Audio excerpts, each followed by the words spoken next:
down to see 6, 5, 3. Okay, I think we can start. Good morning, everybody, our colleagues, ladies and gentlemen. Welcome to German-Vietnam Scientific Meeting of Cardiology 2022. My name is Phạm Anh Hùng. I am Director of the Vietnam National Heart Institute and Vice President of Vietnam National Heart Association. It is my true honor to moderate this session with my co-chairs, Professor Wolfgang Fest and Dr. Nguyễn Đình Quang from Vincent Hospital, Cologne, Germany. First of all, I would like to express our sincere thanks to German-Vietnam Friendship Association in Cardiology for all invaluable support for us for a very, very long time. I think this year is the second year of pandemic COVID-19. We don't have a chance to meeting in person as usual. We had for that many years. However, COVID-19 cannot prevent us from any activities of updating and exchange our knowledge of scientific. Besides, there are still a lot of very new information in our specialty during pandemics. Today, we have a very interesting annual scientific meeting, online meeting in collaboration between German-Vietnam Friendship Association in Cardiology with the Vietnam National Heart Institute and Vietnam National Heart Associations. We will have a plenary session with the very hot and outstanding topics such as COVID-19 and cardiology, mitral regurgitation, structural heart disease intervention, atrial fibrillation, anti-thrombotic in ACS, etc. will be delivered by our distinguished colleagues from Germany and Vietnam. Then we break down in 3 workshops focused on echo intervention and EP study. For the audience, we provide 2 channels for English and Vietnamese. You can choose either for while following as you feel comfortable. If there are any question, you can type it into chat function in English or Vietnamese. So without further ado, I would like to pass over Dr. Nguyễn Đình Quang, my co-chair, for the opening address and introduction. Thank you so much. Thank you, Professor Hùng. Dear Professor Hùng, dear Professor Fiske, dear Professor Lợi, dear Professor Hoài, Professor Cương, and Professor Quang, dear all friends and colleagues from Vietnam and Germany. First, on behalf of our Senior President of Vietnamese German Association for Cardiology, Professor Nguyen PHImôN, I wish you all the best for the new year 2022. It's the year of the tiger now. I hope that the COVID pandemic would be finally soon controlled and that we have the opportunity to meet physically soon, maybe at the end of this year. Dear colleagues, dear friends, it is a great pleasure, yes, a great honor for me to welcome you to our German-Vietnamese annual Scientific Cardiology Conference, which is the next step in our intensive relationship.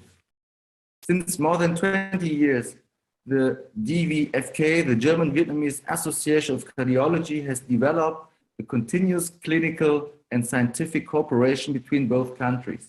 Finally, the VGFM, the Vietnamese German Faculty of Medicine, was founded, and I am very happy and proud to announce that many of young graduated colleagues started internship and fellowship in different hospitals spread over Germany.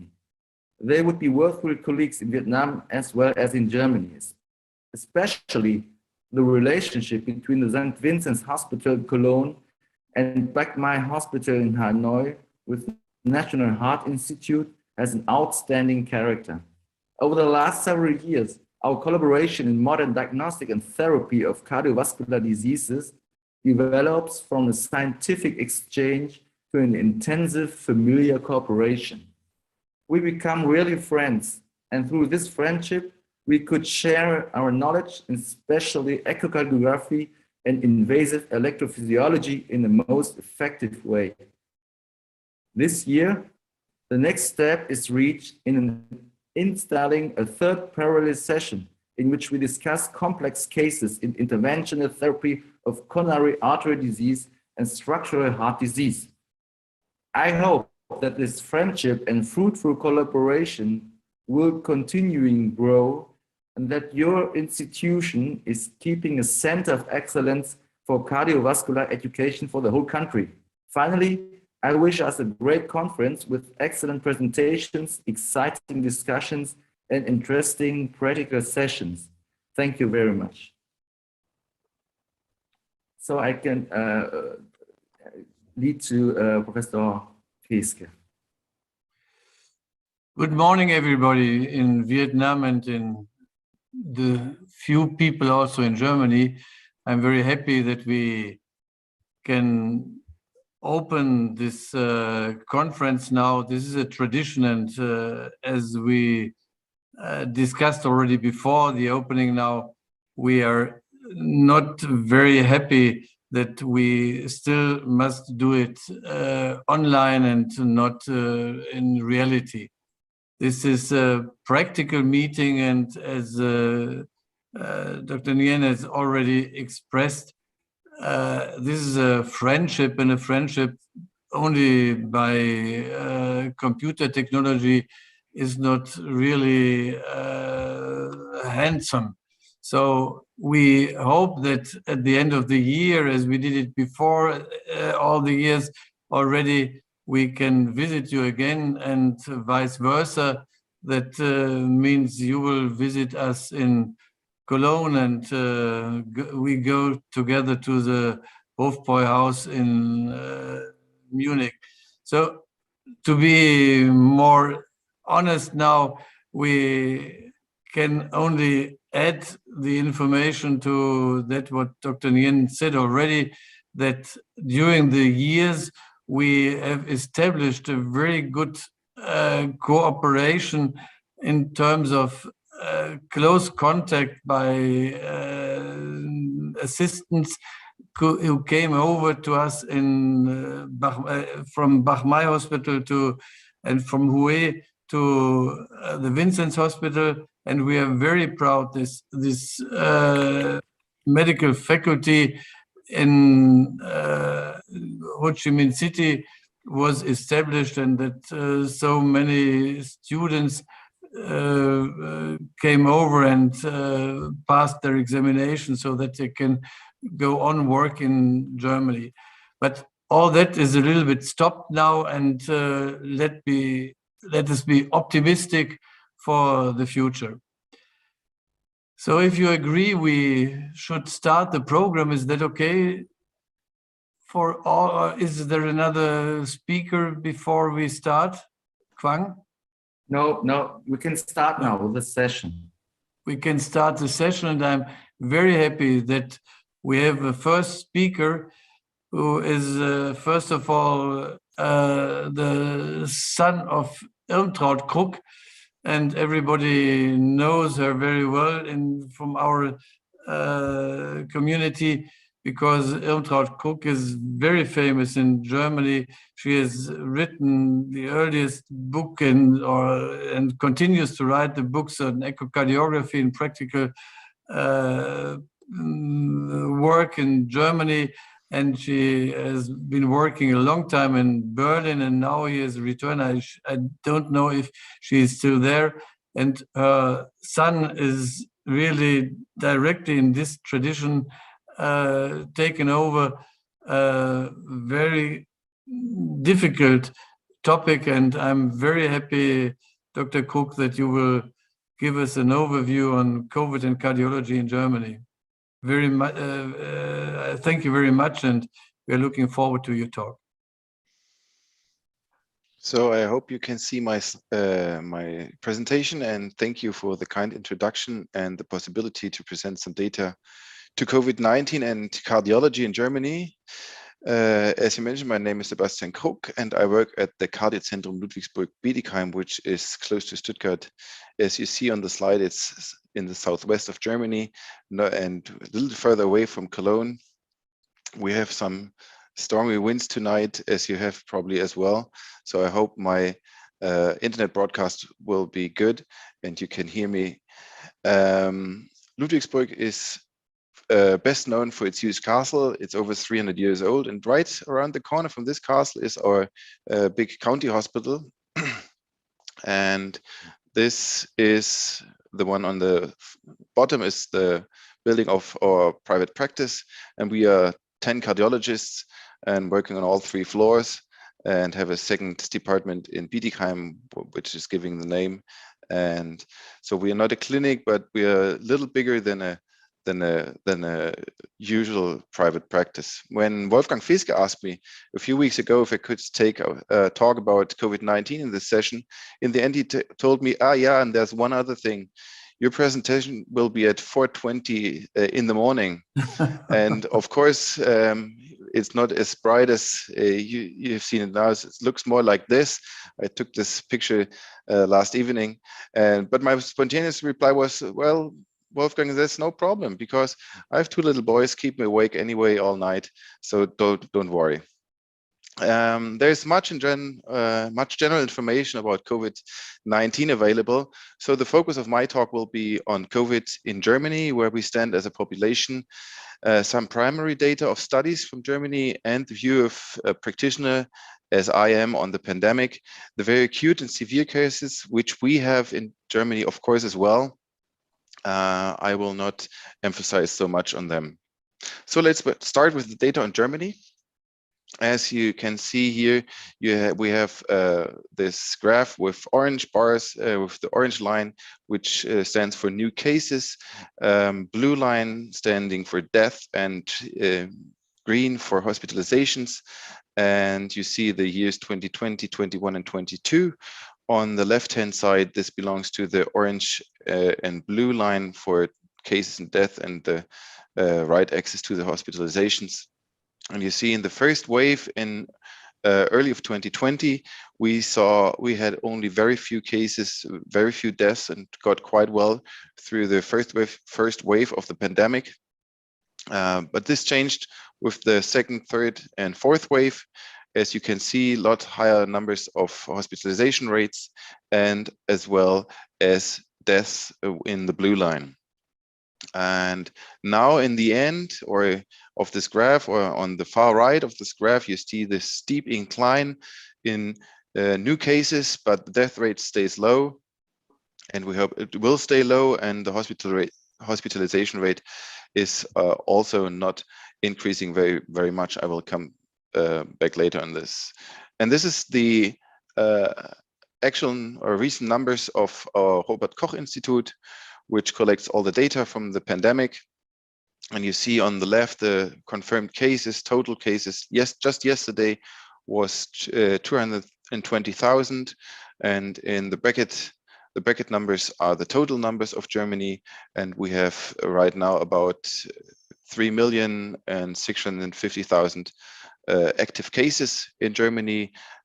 We have hospitalized yesterday 1,800 patients, and recovered is 163,000 patients, and deaths, you see, we are now by a total of 120,000 deaths in Germany in correlation to the COVID pandemic. But what makes us optimistic for the future is this one, the reproduction, the R value, the reproduction number, which now stays for 7 days below 1. Which is a sign that we have reached the tip of the wave and are going now down again, and hopefully we will have a decline all the way through in the summer. To explain a little more what makes the differences in the hospitalization rate and the death rate, I want to show you the heat map. And you see on the left side, it's ages from kids to very old people, mostly in the nursing homes on the bottom.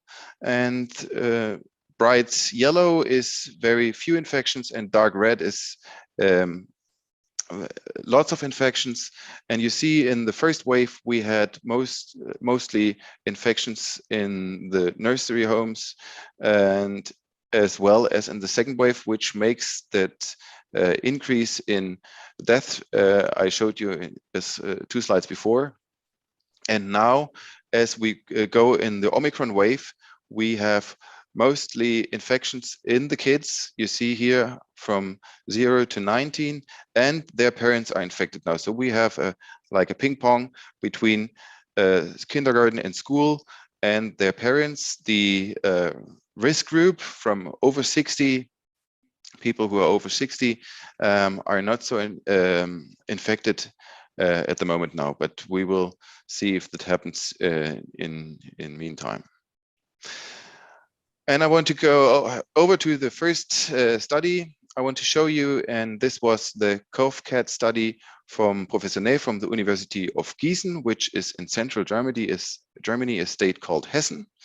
And they took data from the health authorities and 26 hospitals from their state, and we're interested in the catheterization activities, cardiovascular mortality, and cardiac mortality in total.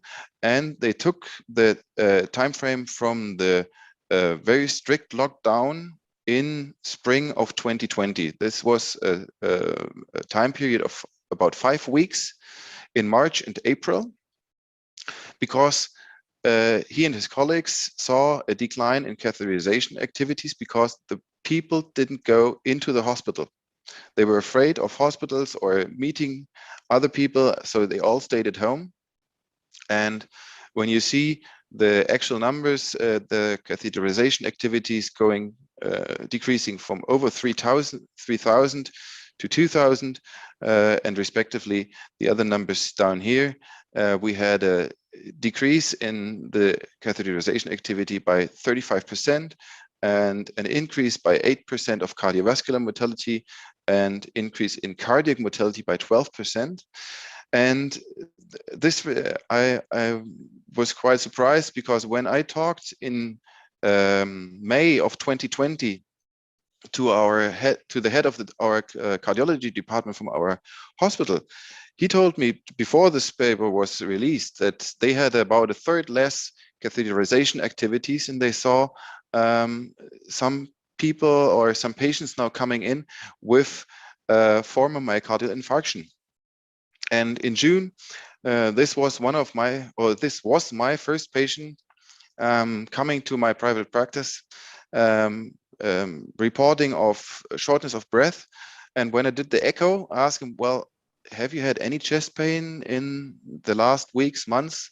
And he said, yes, in the end of March, during the lockdown, I had chest pain for 1 or 2 days. I don't remember very well. And since then, I didn't fully recover. And when we did the cath, we could see a distal LAD occlusion. And yeah, well, then that was his problem. So, of course, this is ongoing research in Germany, what happens when we do strict lockdown and what happens to the people. But I want to go further on and show you this study, which got some media interest. And it was the first study, MRI study in, as far as I know, in COVID patients, and was outcomes after cardiovascular magnetic resonance imaging in patients recently recovered from coronavirus disease. And this was a small study of 100 patients, 100 COVID-19 patients with 100 controls. And what was interesting is that 2/3 of the COVID patients had been patients with mild and moderate the disease, and only 1/3 of the patients had been hospitalized. And the main statements of this publication were that in 78% they found cardiac abnormality. In 60% they found a T2 elevation in the MRI, which is an indicator for inflammation. And in 32%, they saw late gadolinium enhancement, an indicator for bad prognosis. And that was taken up by our media. You see now here 2 big newspapers of Germany, the Welt and the Zeit, and they say COVID infection could impair cardiac function, or COVID infection could cause cardiac damage even after mild symptoms during the acute infection. And the international media took it over as well. You see here a report from medicalresearch.com, and there were lots of others reports, and that of course got the attention of our public. And now as practitioners, we have many patients coming to our private practice with the question, do I have a myocarditis? Do I have a cardiac damage? And they are very alert of this information. In contrast, I want to show you an analysis of Al-Ali from the United States, and he investigated over 73,000 veterans of the US Army, and they made a survey over 6 months after the COVID infection, and they saw a direct association between cardiovascular complication with the severity of the acute infection. So no matter what cardiac problem you had, acute coronary syndrome, arrhythmias, bradycardia, chest pain, heart failure, or tachycardia, if you were positive, you had a slight increase that you get these problems, but if you were hospitalized, the percentage was higher, and the most problems or cardiovascular complications had the patients on ICU. And of course, this also fits for the thromboembolism, especially the pulmonary thromboembolism. So these two papers are quite opposite statements, because the first one was even mild symptoms can do cardiac damage, and this one says, well, cardiac damage is associated with severe acute infection. And perhaps we can say now that after a couple other MRI studies which show that it's not that easy to detect myocarditis or a severe cardiac condition just by the image, and we are still having to figure out how that works out.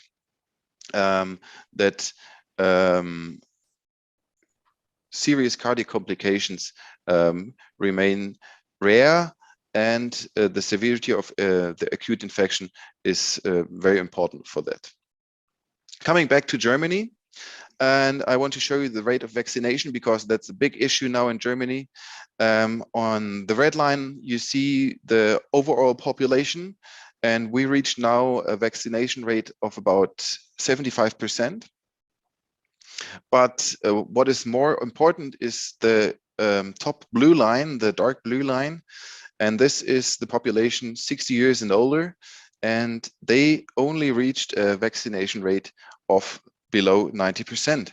And that's very interesting, because we have that vulnerable group for a severe course of the disease, and they don't get vaccinated. In part, it's probably explainable, because we have a stable community in Germany which don't believe in any prevention of the pandemic. We have demonstrations all over Germany. Every week they pop up in a different town, and I think it's a close community and hard to reach. So as you see in the last weeks, when you go to the blue line, dark blue line, there's not much of an increase in vaccination, so that will be very difficult to get them vaccinated before the next fall, where we expect the next high infection rates when winter is coming again.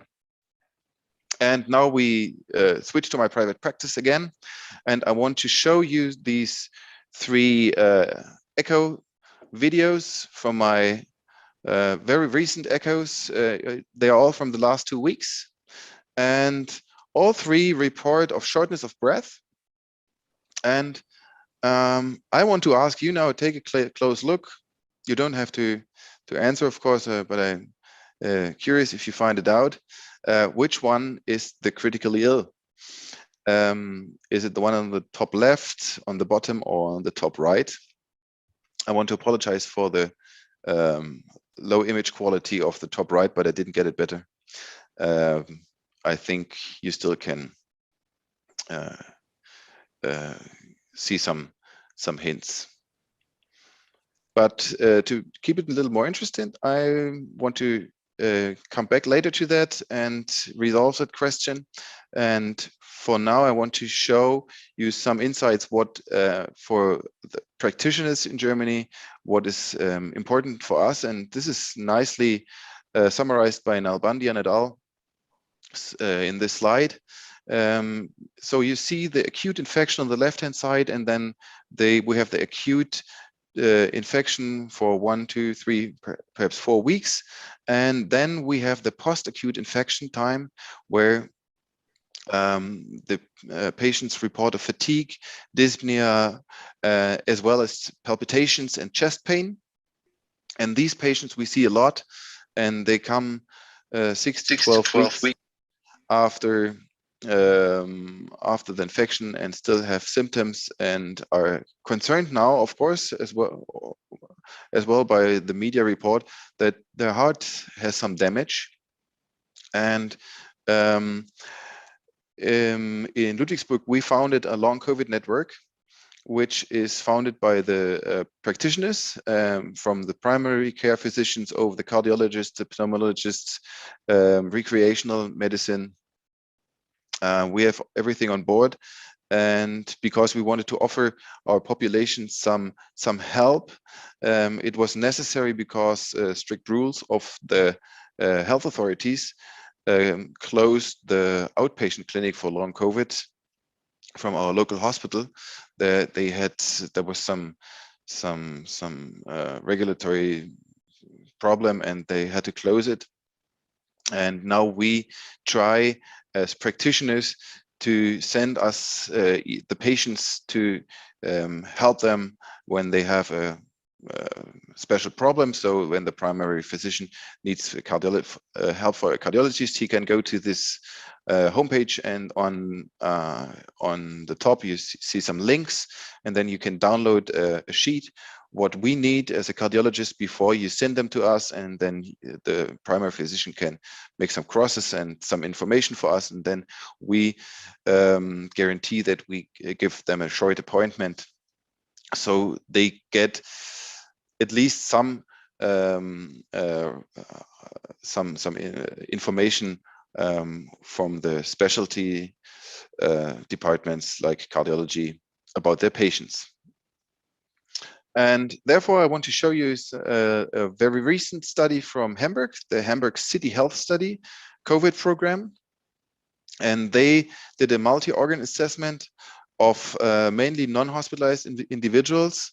You see 443 individuals with COVID-19 infection versus over 1,000 matched controls. And they did a survey of the respiratory system, the cardiac system, vascular and renal system. And I want to focus on the cardiac system. And they could show a slight decrease in LV ejection fraction and right ventricular function. But as you can see here in the numbers, it's a very slight decrease from in the matched controls. Ejection fraction 59 to 58, and TAPSE from 24 to 23. So for me, I think this data is promising that in the near future, we don't see so many critical ill patients or severely diseased and patients with cardiac damage in the future, when we now have these high infection rates. Coming back to my 3 patients, now I want to resolve the questions. Or is there anybody in the panel who want to say which patient is critically ill? I think it's not very easy, and I want to resolve it now. On the top left, we have a 40-year-old woman who had a mild COVID infection in December of 2021. So it's around 6 weeks ago, and now it's 8 weeks ago. When she came to me, it was 6 weeks ago, and she had a mild course. She was vaccinated twice before, and all her blood tests were negative. Troponin, D-dimers, BNP. We did that, and I couldn't find anything in the echo finding. So no, even the strain analysis was negative, or in her case, for her was positive. So was minus 21, I think, the global longitudinal strain. So I couldn't find anything at her.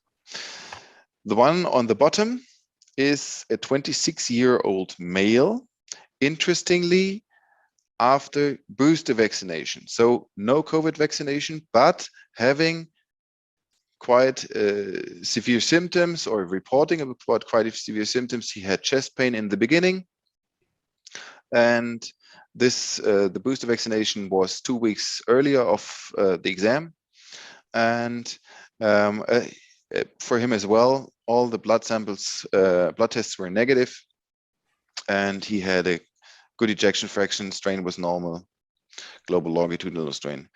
But what got my attention, because if you only take a quick look at the echo, and probably in the first few months we did only very quick checks for our patients, is patient 3.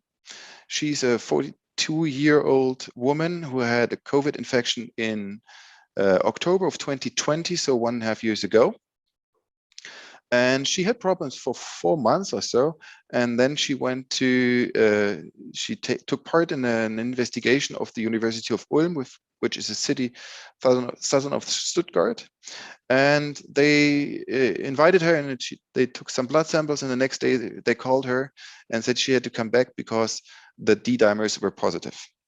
And she had then anticoagulation, of course, and in last fall she went again to the university hospital, and because she still could not exercise, she cannot walk stairs, and she is compromised in her daily activity, and they checked her again and still found elevated pressures in the right heart, and they diagnosed her of chronic thromboembolic pulmonary hypertension, which is of course very rare, but very severe, of course, disease. And I was astonished by the very mild dysfunction of her heart. Now I have a focused view on the RV, and you see the very small tricuspid regurgitation. But when you try hard, when I tried hard, I could get a Vmax of 3.58, which represents a pressure of 51 millimeters of mercury. And what I like to do when I have suspicion of pulmonary hypertension, I did the acceleration time in the RVOT, which was quite short. The 100 is there, the cutoff value over 100 is normal. And when I did the exam of the right ventricle, I was astonished again, because the TAPSI and the S prime were normal. But when I did the RV strain, I could see some impairment of the global strain and the free wall strain of the RV. So probably this is the right tool to evaluate these patients. And Patricia Pellica from the US also wrote an article, "The right ventricle are target in COVID-19 cardiac insult," which fits very likely to my patients. And I'm now a little more alert because we see many patients where we don't find anything, but you never have to, or you should never miss this kind of a patient, which probably happened in the beginning.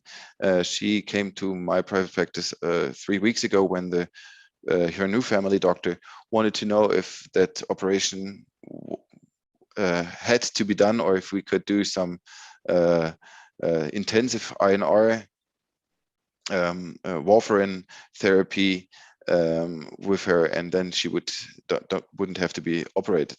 So I want to summarize.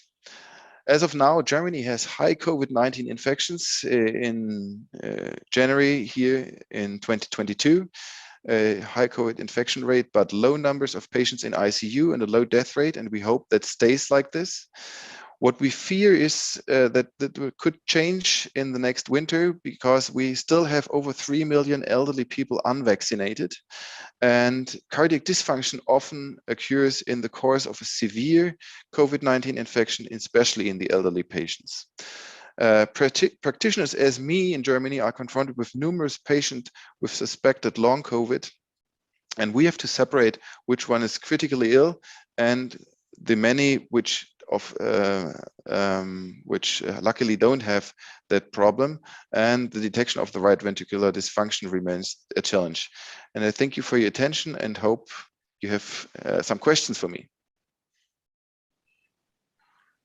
Thank you so much, Dr. Sebastian Krok, for very interesting and updated topic. So we have, we now open for the question. Is any question from our audience? So Yeah. I have my question from my side first. Yeah. Actually, last few weeks I get some patient after COVID 10 to 6 to 10 weeks, and they feel some palpitation and heart rate increase. But when we do some routine investigation like troponin T marker and routine echo, is quite normal. What should we do furthermore, and what should we prescribe for the patient? Of course, if you have arrhythmias, you can try beta blockade, and if the patient don't tolerate the beta blockade, we have the ivabradine to relieve the symptoms. We encourage the patients to stop any physical activity for 4 weeks, no sports for 4 weeks, and afterwards they are encouraged to do a structured increase in sport activity. So because it's so difficult for the patient to differentiate if they have if it's severe infection, if they have some organ damage, and or if it's only the deconditioning, because after 2 or 3 weeks of severe illness, if you only lie in bed, the muscles decline, you don't have so much strength, and then the people are not they don't feel well, and they're not feeling the body they had before or the strength they had before. And I try to encourage them that when you do it step by step, and don't do it the first time a fierce run or fierce bike ride, that cardiac function will improve. And that's my experience over the last 12 months, because I had a colleague from Stuttgart. She's in the surgery department. She was infected in the first wave very early and had a bilateral pneumonia, quite severe, and she recovered quite well, but it took her 12 months to recover fully. Most of the time we see a good recovery after 6 months. Thank you. Should we do CMR routinely for such kind of patients? Excuse me?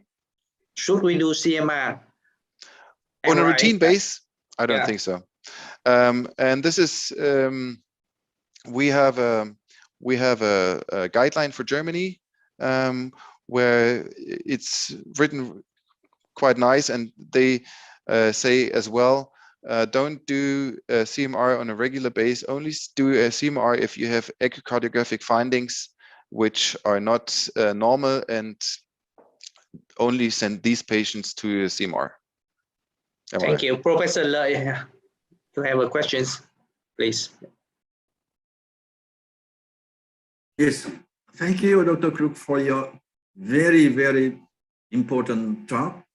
And you mentioned Dr. Ali. Alalai, yes. And recently, 2 weeks ago, he published on very another study about the big number of event after COVID infection. So it's I think I think it's still a preprint, but as far as I have seen, the numbers represent the numbers from before. So he proved his concept from the first 6 months, and now I think it's over 200,000 patients he observed, and it looks like his first analysis was right. Yes, and the most of events are thromboembolic. And do you think the antiplatelet prevention is necessary for after COVID patient or not? For long COVID patient, antiplatelet therapy we don't do. For out clinic patients who have a mild to moderate disease, our guideline says, well, you can, if you have a patient with, for example, thromboembolic event in the past, or if there are some other reasons you think this patient could be at risk, you can do a NOAC therapy for 3 months. But there's, as far as I know, no clear data that this can be done for everybody. So we select this patient on their personal risk. No overall anticoagulation. Thank you. There's a question from our audience. In Yes. Germany, do you vaccinate for children as the 5 to 11? Yes, we do vaccinations. The STIKO, which is our vaccination institute of Germany, and they make the recommendations for vaccination. Opened that, I think, in December. Since December, it's available for kids to be vaccinated at the age from 5 to 11. But we don't see as many vaccinations as they probably hoped would come. And of course, the statistics tell us the younger the kids, the less the benefit from the vaccination. So primarily, these are kids which have some risk factors like overweight or perhaps diabetes, and they get vaccinated, but it's not so many kids we have now vaccinated. Thank you so much, Dr. Kropp. And we because saw of the... in your first slide, yeah, the number of kids infected by COVID this months in 2022 is very high. Very high. So why not vaccinate them? Yes. Well, first of all, we have some data from the US that that PIMS, which is this critical illness state weeks after the infection, is less after vaccination. But this, I think the study came out in January. But we have some restraints about vaccination, the children, and on the other hand, these high infection rates, 3,500 in this population group from 100,000. So it's very high in kids now in Germany. Doesn't help as much against Omicron. So because we don't have that Omicron, when we have a big Omicron wave now, we had Delta until mid of January, and now we only in Germany have 2% of Delta infections. Omicron is from the BA variant around a little below 90%, and the BA2 variant is now by 10%. So all these I don't know if these vaccinations would bring as much benefit for the kids, and they don't. Of course, there is few kids who have to go to the hospital, but they're very few. They're really very few, and the restrictions are a lot less for kids. We had closed schools for months in the between 2020 and 21. The schools were closed, and now the rules are much less strict, and they can still go to school if they had a positive case in their class. So I am not sure if that would the kids would profit so much from that.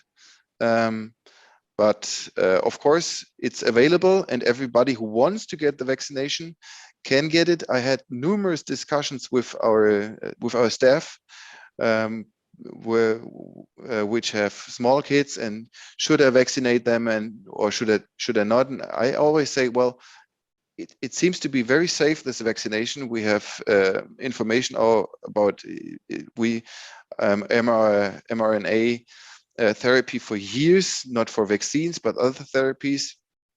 So why not vaccinate the kids if you're afraid? But I think it's an individual decision for the parents and the kids if they want it. Of course, there are some advantages now in Germany. If you're vaccinated as a kid, you don't have to go in quarantine anymore. You still have to go in isolation if you're infected, but the quarantine is not anymore necessary. Okay, thank you. Because of the time, so since there are lots of questions, but I think we can one more questions should be answered. Should every COVID-19 patient have a cardiovascular exam like a EKG echo, and how long should they come back for these exams after having COVID-19? If you have any pathological exam, if you have an pathological ECG and echo, of course it makes a different story. But I don't recommend another exam after 6 months or something like that, when I have no hint that there is any cardiac damage. I think that then it doesn't make sense. The only case I would say come back is when you have new symptoms, but most of the time the symptoms improve, and then they don't have to come back. Thank you so much. So again, thank you so much, Dr. Krug. So I would like to invite the next speaker, Professor Wolfgang Frisch, for the very important lecture about the functional MR diagnostic and therapy in 2022. Professor Wolfgang Frisch, please. Okay, I thank you very much. I'm deeply impressed by the talk of Dr. Krug. Sebastian, I did not know that you are such a big expert. And I personally would put a lot of questions to you after that, but time is running out, and so I tried Wolfgang, to... you made me an expert. I had to read it. I thank you very much. It was really very, very good. So this is the announcement of our meeting. I do not understand a single word. I only see that it is in 2022, and this is the second virtual cardiology meeting we have, and I'm not very happy with the situation, as I expressed already before we started the meeting, because this is more or less a personal contact, and I like it to be just in face of everybody. But we do it due to COVID-19 pandemic, and when I can come back to our German announcement, this is the very traditional symbol of the German Vietnamese Cardiology Association, and we have done so many meetings right now, and this is a real world tradition with very good friends between Hanoi. Bach Mai Hospital was expressed some minutes ago already by Din Quang, and Ho Chi Minh City at the same time. We were in Hue and in Nha Trang, and cardiologists from all over Germany were in Vietnam. Meantime, now Mainz and Braunschweig are the very important locations where we have this medical students and this faculty from Ho Chi Minh City. But Stuttgart and Ludwigsburg, sorry for not mentioning directly Ludwigsburg, Munich and Bavaria, Berlin and Cologne specifically, are very strongly linked to our Vietnam activity. And now coming back to my personal history in that field, St. Vincent's Hospital in Cologne, and when we found Dr. Nguyen to work with us in electrophysiology, I restarted my activity in this community here, and this was our first meeting in Ho Chi Minh City in 2014 when we were together there, and we all know the people, the active people, and we had a lot of tourist activities at that time, and this decreased more and more. We did more work in the hospital than tourists, but it was a nice time when we were Halong Bay here for the first time. We had wonderful weather and wonderful times with you. In 2016, we had a very big electrophysiology meeting which we could join, and this is very impressive because I was the tallest in the group. This was very impressive for me. And since 2016, we had fellows from Vietnam routinely in our department. This is our Echo Lab, this Bao Du Quoc, and these are our friends from Vietnam. And this is the famous cathedral in Cologne. And then we were in Nha Trang, and so far, and this was our last meeting when we were received early in the morning after our long trip, and we did directly the course in Bach Mai Hospital, and we were in Nha Trang again, and this was a big course we had in Saigon. So I'm very happy that we could have seen all that, and we look forward to having the future in the real world again.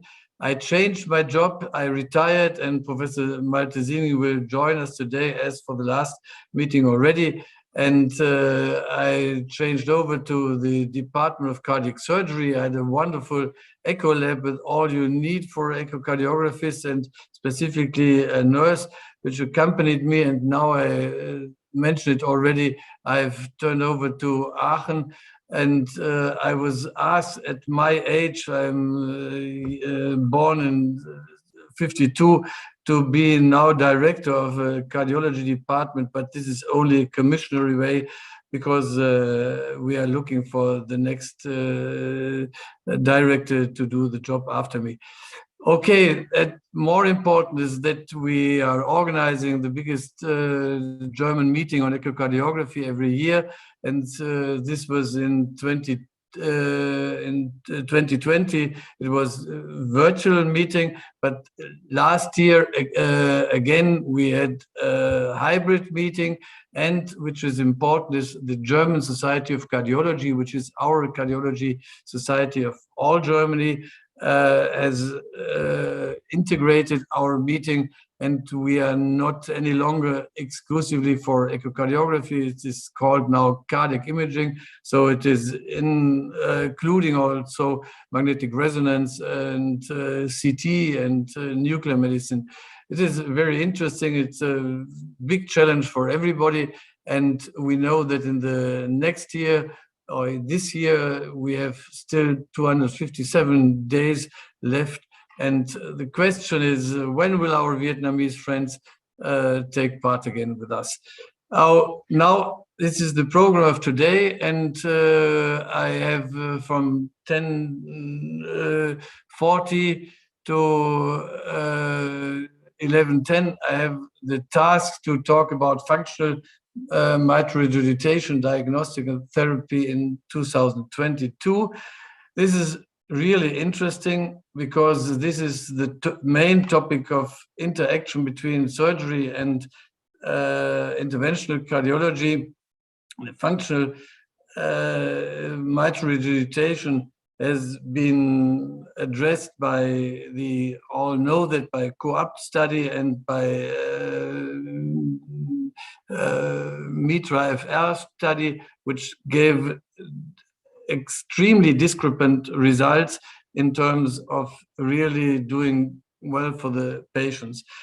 Coming to the sources of everybody we do is coming back to Alain Carpentier, who invented the cardiac valve surgery. The French correction was really cornerstone in the development of cardiac surgery, and he told and taught the world that every mitral valve can be repaired, and he invented this type 1, type 2, type 3, and he had very simple drawings for this first presentation, and he added some drawings on specific coaptation defects or coaptation asynchrony between the leaflets.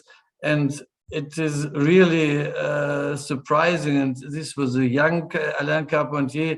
I do not know if he really intended with this first paper all the activities around his classification.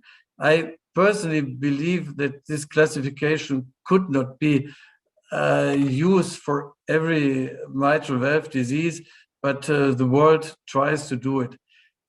Very simple pathology expressed in the long axis of echocardiography. This is the normal coaptation between the anterior and posterior leaflet. This is the prolapse, this is a flail, and this is ballooning. And going from cardiology side to surgical side, you will be astonished to see that even these simple things are not conformly used between all those who are talking about it. It is principally, it's very easy to differentiate between primary and secondary mitral regurgitation. The primary disease of the valve itself is rheumatic endocarditis. We all know this. And fibroblastic deficiency, it was called before a morbus Barlow. This is also the classification by Carpentier, and the functional is ischemic and relative to dilated ring. Everybody knows that. And the main question for the surgeons to repair a valve was either it is restrictive tissue tethering, or is there redundant? And the redundant tissue, specifically in the Barlow disease, can be repaired because you take off some part of the valve, and sliding leaflet technique, all that, what had been invented before, was really very successful. And we see that from echo side, what with the functional regurgitation can be addressed is, first of all, mainly the RCR or RCA or posterior infarction with a scar, and then the asymmetry of coaptation line, the pseudo prolapse of the anterior leaflet, or in congestive left ventricular disease, we have the shortened coaptation between the anterior and posterior leaflet by dilated ring. This was understood, and everybody saw these mitral regurgitation classification accordingly to the basic understanding. But since 3 years or so, we have a relative functional regurgitation with patients with preserved left ventricular function and with atrial fibrillation. This is a new topic, and this is very typical for those patients which are addressed now in modern times by heart failure with preserved ejection fraction. I do not like this term at all, but this is what is typically for older patients, that they have a small ventricle and they have some kinds of degenerative disease already at the rings of the mitral valve and the aortic valve. Perhaps they get later on some kind of aortic stenosis. And what they develop in the during the time is that they have a pseudo Barlow here, and they have the indentations here where you can see the regurgitation place. And this is a new form of mixture of functional and obviously degenerative changes of the mitral valve, so that we have, and this is our experience today, we have in most of our patients, we have mixed forms of mitral regurgitation. So the categories cannot be classified so simply as before. We must look individually for the patient where we can help in, or if we can help at all, if it is sensible to do something. So to underline once the importance of functional mitral regurgitation is that from my surgical experience, you see a patient with a very severe left ventricular myocardial disease, and he was implanted left ventricular assist device. And this is before he was implanted the assist device. You see a very severe regurgitation, and after implantation and charging the left ventricle, there is nothing left. So the valve is okay, but only the ventricle is not okay. So this is the description of what happens. And if you translate that to optical medical therapy, this may happen in many patients, that you will start with these images and giving them all you can do from drug treatment, then you will finally come out with no mitral regurgitation at all. So these are the recommendations. One of the major problems to define if you should do something with the mitral valve, functional mitral valve, is how do you quantify it? And there are these wonderful recommendations from the American Society of Cardiography, and they differentiate between specific criteria for mild and specific criteria for severe mitral regurgitation. This is okay for me. We could not go through it now in details, but I believe that everybody in the world can directly see in one patient if that is to be excluded, that it is a severe mitral regurgitation, or if we can prove that it is severe mitral regurgitation. So this is not the problem. What we should really know that, and I want to stress it again, that you need optical medical therapy in any way if we are talking about functional mitral regurgitation before you treat these patients by interventions or operations in any way. So the next is only my personal opinion. The 3D vena contractor, this is specifically echocardiography, is the method of choice.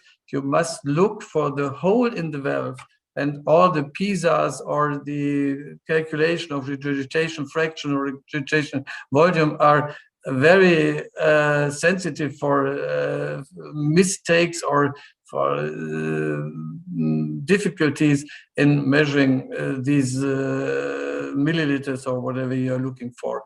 Okay, this is a patient with 66 years of age, New York Heart Association. I must make this smaller now. Sorry, where can I put it? I cannot see. Okay, with the RCA infarction, you see it here in the patient, typically the posteriorly directed mitral regurgitation. And what do we calculate? We see end-diastolic volume, very large ventricle, and you see a very restricted ejection fraction. Then the next, what you're calculating, you are calculating the output via the left ventricular outflow tract, and it's terribly low.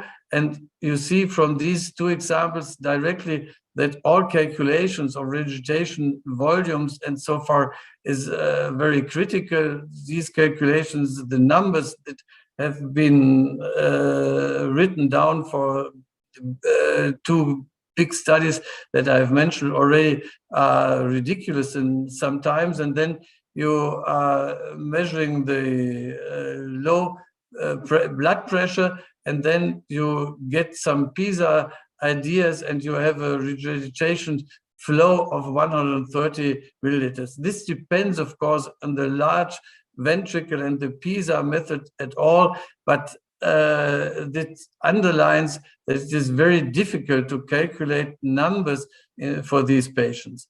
Okay, and we have now here the triangular description of the CW wave, and this underlines that this is a severe regurgitation, but to give it in numbers is very difficult. Vena contracta is what we have invented years ago, and now we go to the quantification by two-plane visualization, and we do some measurements for those who do either repair or operation of repair by cardiac surgery or by intervention, and you must calculate the diameter of the ring, and you must do the cooptation height. Everybody knows this is tenting area, and there are limits where this has some aspects of being successful prospectively, or if you should better avoid to do this. Now we come back to a next patient with an RCR infarction, a similar case, and we go for that, what we should do in all these patients when we decide to do either operation or intervention. And this is typically this pseudo-barlow of the anterior leaflet. And you can see now on the short axis or on the vena contracta of the valve directly, and you can calculate the area of the vena contracta. And together with Paul Graben, who has written so many articles, we have invented, I can say this very honestly, the vena contracta in the long axis in former times. And we both believe, and many others believe, that this is the only way where we can really see how big the hole in the valve is, and this could be the future for quantification. So what we calculate also by transesophageal echocardiography, you know all that, and this is extremely important for the interventions. The interventions are two methods now today for TER, that means for edge-to-edge repair, either the mitral clip or the Pascal system. This is a question of your personal experience, what system you take. And this is just to describe that more than 1 million people have been treated by mitral clip and now by Pascal system. This was during our big conference, a live demonstration already in 2015, and you see the wonderful result in this specific case where we have residual small regurgitation in the functional ventricular-based regurgitation. And there is wonderful paper now from a lot of people around the world. Nina Wunderlich has taken part in this description, and the technique has developed more and more. And now today we are talking about the additional form of the mitral regurgitation, which is the atrial based mitral regurgitation. This is the latest publication on that, but the guidelines of the American Society of Cardiography also already address this topic, and they say that this is very difficult to treat with interventional, with the mitral clip or Pascal. And the problem are the deep clefts. I do not call it clefts, and we should not call it clefts. We should call it indentations, not clefts, because indentations are these lines here where the cords cut through the free edge of the valve, and this is the typical barlow in the mitral valve, if you want to translate that. And this is what we see: small ventricles, this pseudo barlow, and this is very difficult to treat with mitral clip or with Pascal. If you clip here, this will be the bigger ostium at that side. If you start to clip in the middle, this will directly give a large double orifice. if you want to clip it in this way, it will be complicated. There are new developments in the edge-to-edge repair, but all that does not really work. And as alternative, I can show you what I've seen during the last 2 years or in the surgical department. This is a wonderful result of just that patient I showed you before, and there is no leak at all afterwards. So this is, for my eyes, this is the treatment of choice for these patients with atrial fibrillation-based regurgitation.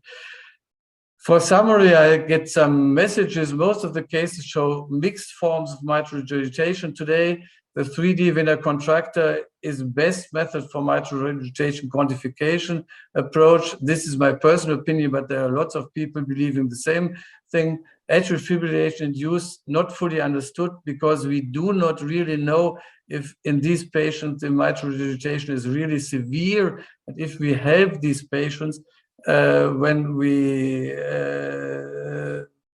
cut off the regurgitation. I do not know it me personally. The results of co-opt and mitral FR are discordant, and the long-term interpretation are discouraging right now. We must really look for the patient, the best patients to treat with this very effective TER. And what is absolutely necessary and what we have learned from these two studies is optical medical therapy is mandatory. First sinuses, then mitral regurgitation treatment is extremely interesting for the atrial fibrillation induced mitral regurgitation. This is a big discussion around in the world, and atrial fibrillation induced mitral regurgitation is better for surgical repair, is my personal opinion. I thank you for your attention. Thank you, Professor Fast, for very up-to-date presentation about the mitral regurgitation, so functional mitral regurgitation. So now we open for discussions.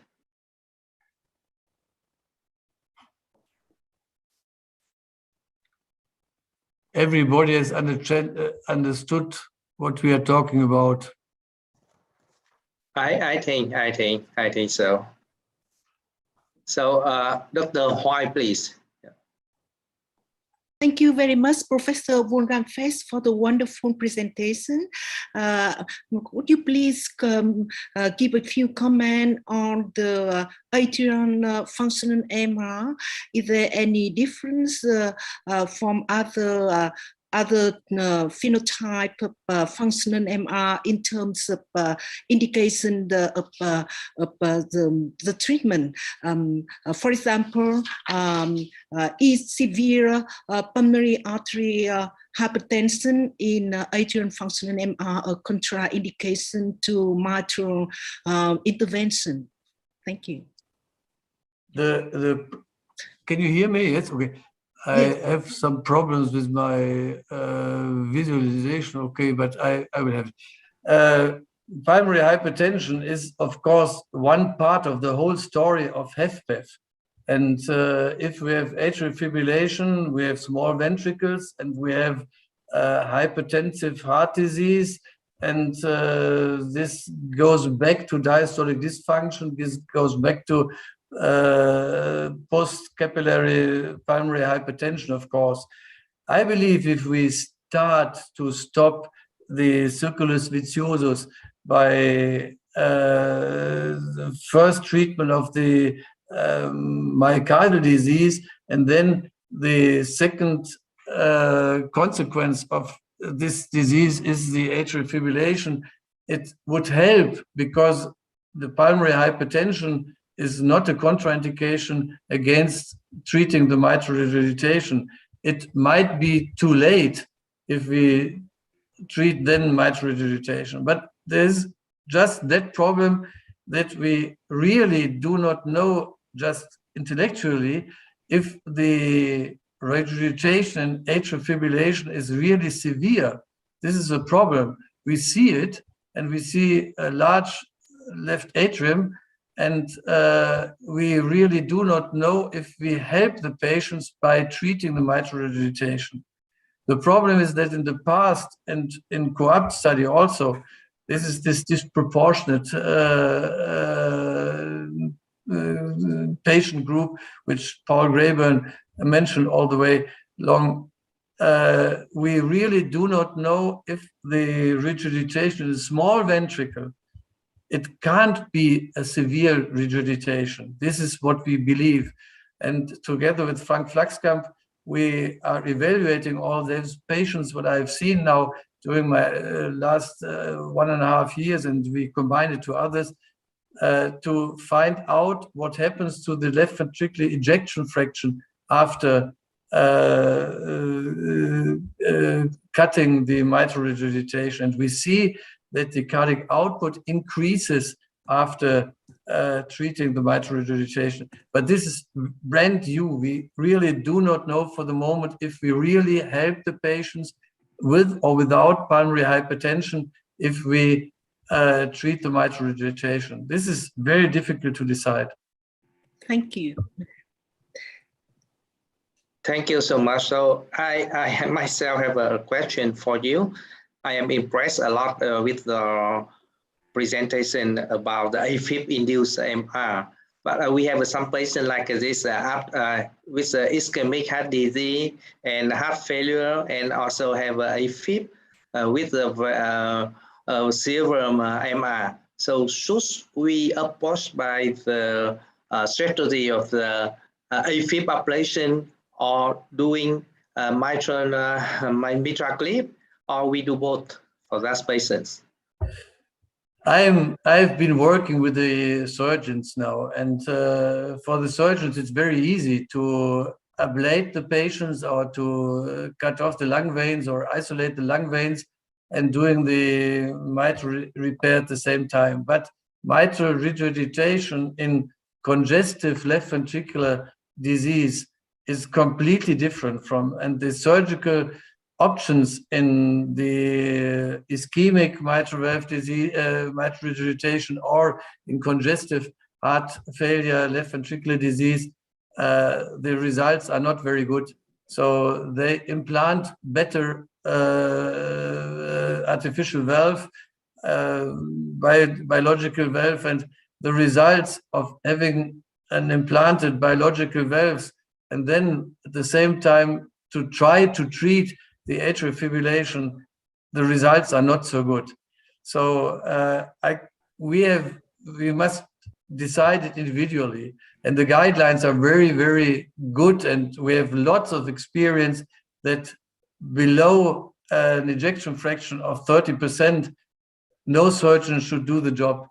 And if we can help these patients by treating them by TER is very unsure.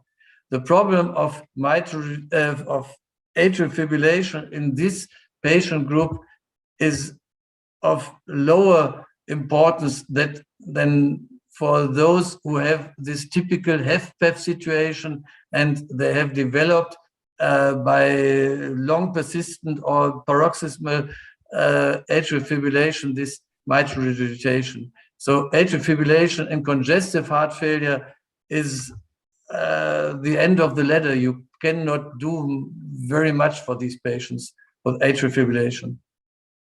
Okay. Thank you so much. It's wonderful. So we have one question from maybe from Professor Lợi. How do you think about the future of the mitral annuloplasty by intervention catheter way? Mitral annuloplasty is only part of the story. You must do both. This is the dual treatment, but this is very complicated. We have so many systems and on the market, and they have retired directly. This is very difficult to do the mitral annuloplasty. It's time consuming, and if you do exclusively that, then the story is not really successful. But you must decide from one patient to the other what you do, and perhaps it fits in one patient and in the next it will not fit. This depends extremely on the geometrical conditions, and combining the annuloplasty together with some kinds of TER might be the correct way, but there are also prostheses which can be implanted, but all that is very new, and looking for all these patients who have already been treated by mitral clip or Pascal now, the experience is 1% of that what we have the mitral annuloplasty. Okay. Thank you so much. Thank you. So I think because of the time, so I think so we would like to introduce and invite Dr. Đinh Ngọc Quang. We are update about the AFib ablation, the new techniques. Dr. Quang, please.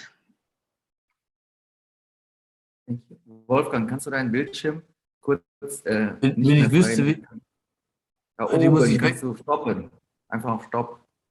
Wo stoppen? Ah, danke. Ja. Thank you. Thank you. Thank you.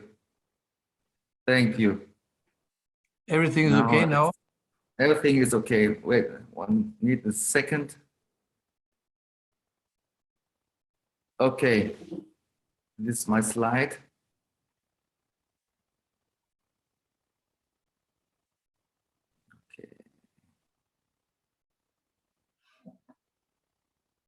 So can you see my slides? Okay. Yes. Thank you, dear colleagues, dear friends. It's a great pleasure for me to share with you an update in atrial fibrillation in 2022. And I want to go deeper in the catheter ablation aspect of atrial fibrillation. So that is my first slide here.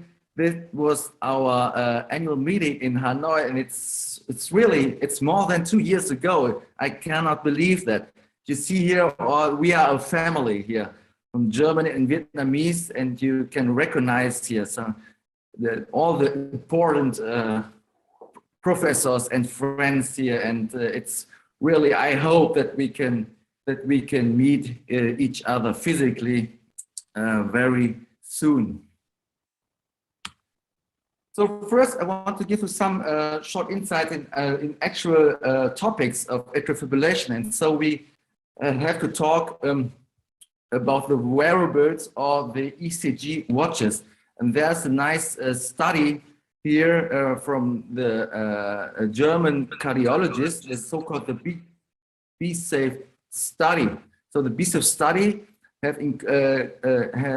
wants to investigate the diagnostic value of wearable ECGs comparing to classical histological Holter ECG measurements, and have included more than 1,500 patients. They have risk factors. They were more than 70 years old with treated arterial hypertension and or PAD and or diabetes mellitus and or hypertrophic signs in echocardiography, and they were separated and divided into groups, randomized into groups.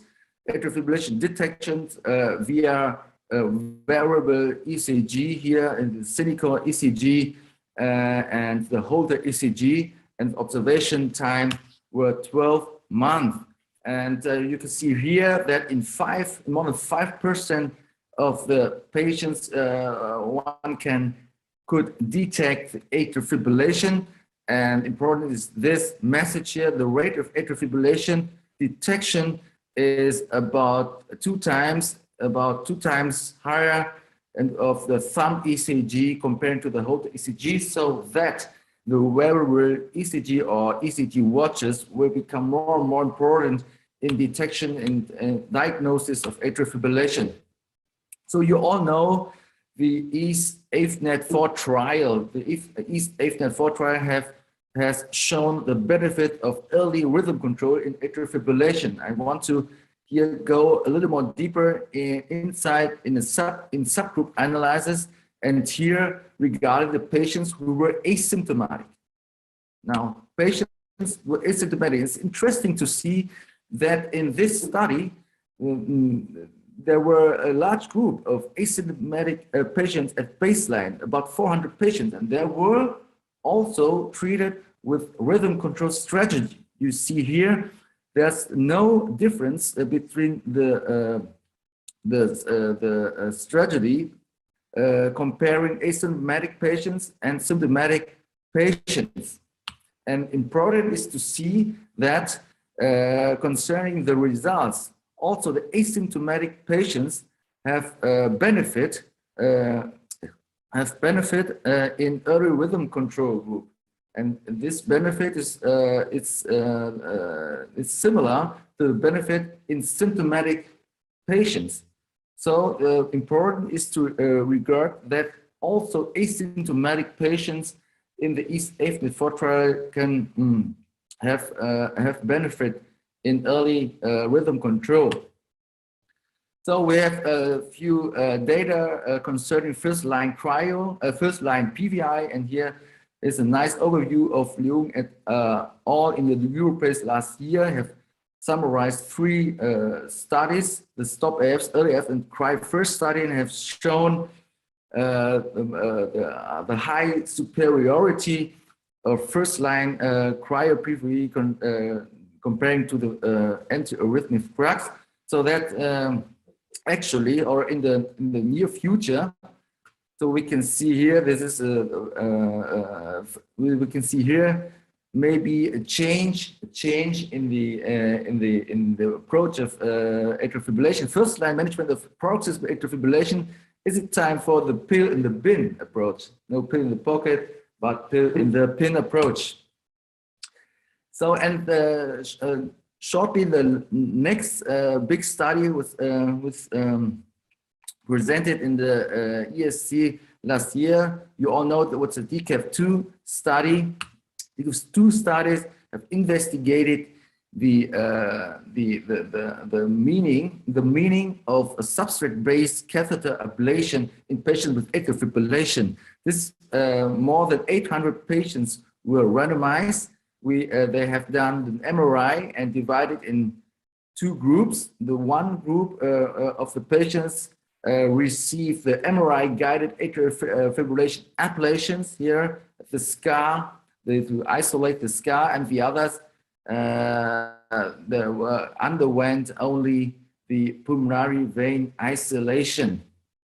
And the endpoints were, so atrial recurrences were measured after 12 to 18 months of follow-up, and that was the little bit disappointing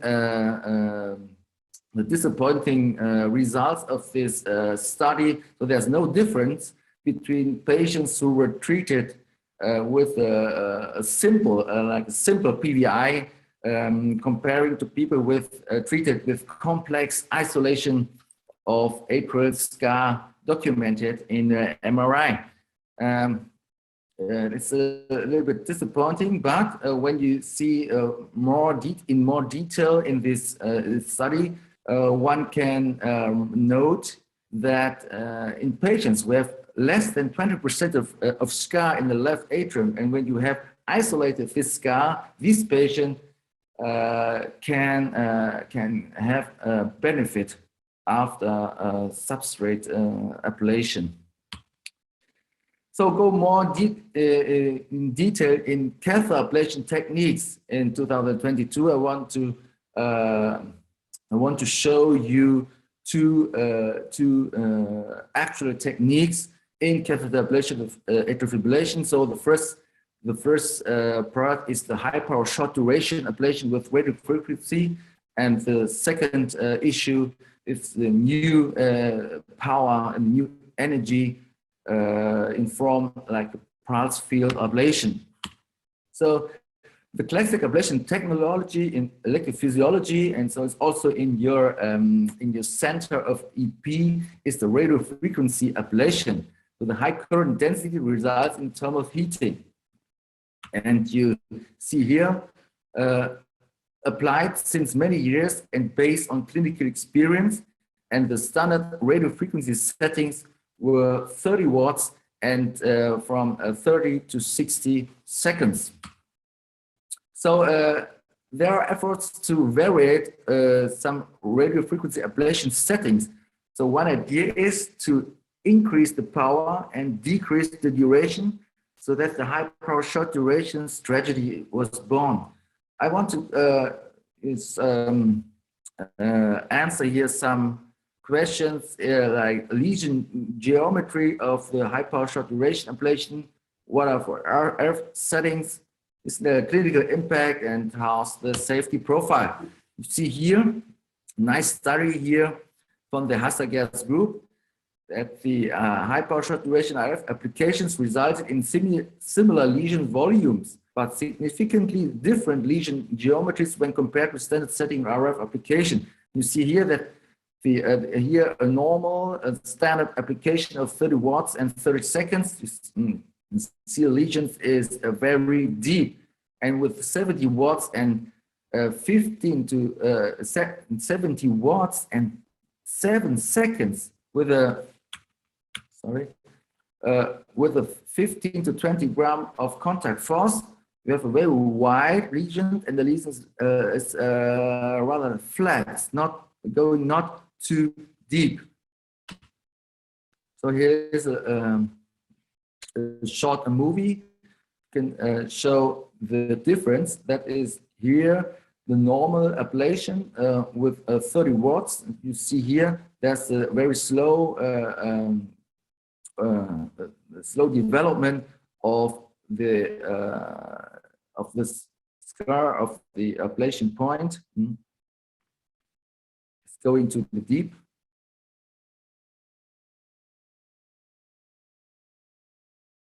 Next one, that is high power short duration, and you see here a very flat and very fast development of the ablation lesion. So this is here are the anatomical picture. You see high power short duration, a very wide and a flat lesion. Here's the standard lesion going to deep near to the epicardial fat. And surprisingly, when you see at the cumulative energy, so with the standard RF setting, you have with 30 watts and 30 seconds, you have 900 joule implemented in the tissue. And when you have a high power short duration setting, you have only 30, 60 to 40 and 90 joule delivered in the tissue.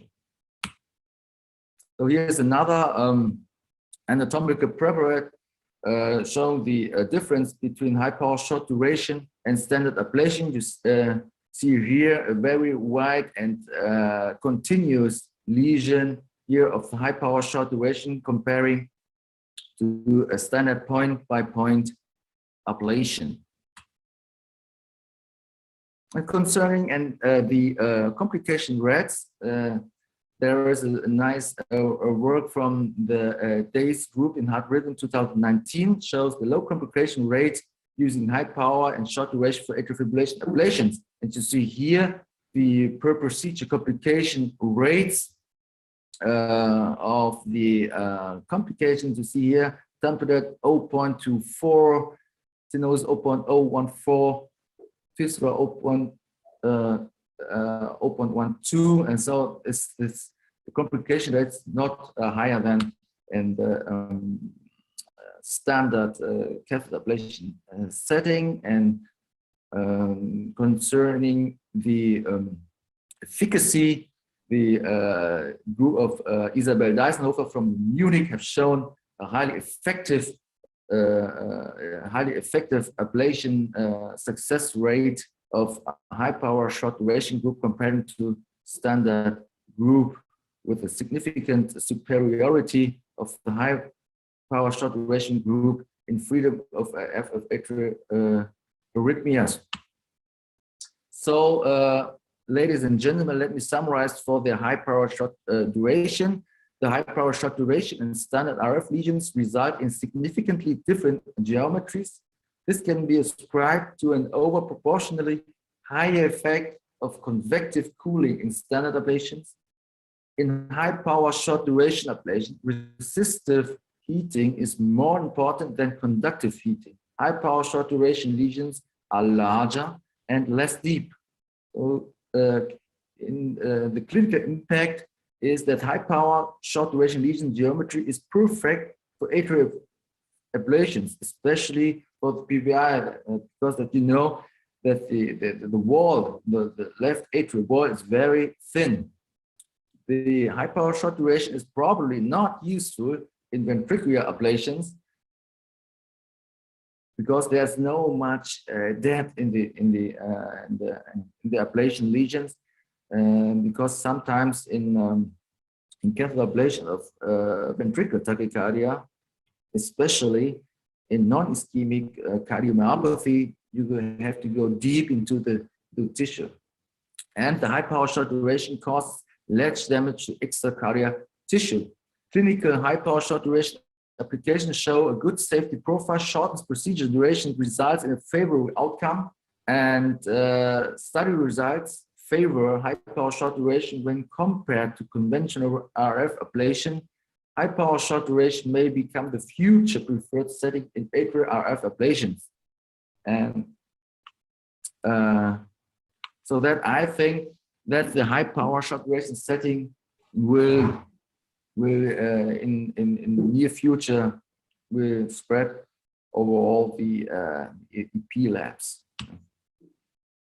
So the next very exciting topic is the pulse field ablation. So now we have the three energy forms in the radiation frequency, the cryothermal energy, and the laser energy for perform an atrial fibrillation ablation and perform pulmonary vein isolation. And now there's a very excited pulse field ablation published, and the background is that the multiple catheter ablation technologies have been introduced over the last years, predominantly aiming at better and durable lesion formation to improve clinical success. This has also led to a decrease of overall complications, but still severe complications such as tamponade, esophageal fistula, and PV stenosis do occur. The pulse field ablation has the potential to combine a high ablation success rate with no or minimal complications. The pulse field ablation is the so-called PFA, is a form of irreversible electroporation that uses a train of bipolar and biphasic pulses of high voltage of 500 volts and short duration to create tissue injury without significant heating. The mechanism of lesion formation in the electroporation is a function of electric field exposures that break down cell membrane permeability, leading to cell death. And the unique feature of the pulse field ablation is tissue specificity. So the myocardium is very susceptible to irreversible injury, whereas the esophagus, the phrenic nerve, the pulmonary veins, and the coronary arteries are relatively resistant to injury. Here's a slide, an overview of one of the several catheter architectures available. And this is from the Medtronics company. This is the former PVA catheter, and here there are biphasic and bipolar pulses here, or very short time of 36 milliseconds with 500 volts and minus 500 volts. And you see here that after the pulse field ablation can eliminate here the pulmonary vein potentials. The pulse field ablation offers an ablation modality that is proximity dependent, meaning the catheter electrodes must be close to the tissue target, but it is not essential to have direct contact. Concerning continuous and transmural lesions, the resulting lesions are continuous and transmural in the shape of the electric field. see here acute pulse width ablation in the preparate of porcine right atrium, and see here a very transmural lesion. So here's another catheter design which is which was used by the Vivek Reddy's group, and they have done very nice studies about the pulse field ablation. So here we see once again here in the bottom right, pre-PFA, you see here the pulmonary vein potentials recorded also with the catheter. So the catheter can record the electrograms and can give the energy and deliver the energy. In this study, we already shows that the pulse field ablation is very safe, very effective, and very safe. There's acute pulmonary vein isolation is 100%, and there are very rare, very few complications in this study. Here's mapped after pulse field ablation. There's mapped with 3D mapping system here, and shows here pretty isolated pulmonary veins with wide area, like wide area isolation. And concerning effectiveness, is shown freedom of AF, flutter, and atrial tachycardia, nearly 90% after 1 year after in patients with paroxysmal atrial fibrillation treated with the pulse field ablation. And one interesting issue is also that is published from the Williams group last year in the JCE, and also shown by Vivek Reddy, that with this catheter design, you are not only able to isolate the pulmonary veins, but you are also able to do some substrate modification, substrate ablation in the atrial, in the left atrial itself. You can see here in this nice paper, they have isolated the posterior wall with this pulse field ablation catheter to isolate the posterior wall in patients with persistent atrial fibrillation. So let me summarize for the pulse field ablation. The pulse field ablation is a form of irreversible electroporation that uses the training of bipolar and biphasic pulses of high voltage and short duration to create tissue injury without significant heating. A unique feature of the pulse field ablation is tissue specificity. Myocardium is very susceptible to irreversible injury, whereas the esophagus, phrenic nerves, pulmonary veins, and coronary arteries are relatively resistant to injury. And we are always aware, we are always afraid of this side effect. In patients with paroxysmal atrial fibrillation, the pulse field ablation rapidly and efficiently isolates pulmonary veins with a degree of tissue selectivity and safety profile heretofore not described for cardiac ablation. And furthermore, invasive electrophysiological studies demonstrated that pulse field ablation can achieve a high degree of durable pulmonary vein isolation. So thank you very much for your attention. So after my talk, in our program, we have discussion after the next talk. And to complete our electrophysiology session in form of 2 talks, I want to introduce immediately Professor Dr. Bernd Lemke. So Professor Dr. Bernd Lemke, you all know he's the senior director of the Klinikum in Lüdenscheid. He's an outstanding expert and also a pioneer. He's also a pioneer in electrophysiology, especially in implantable cardiac devices. And it's a great pleasure for me to introduce him, to have his talk, his update in cardiac implantable device therapy in 2022. Bernd, it's your turn now. it's my turn, but I don't find my presentation. So I have at first go back.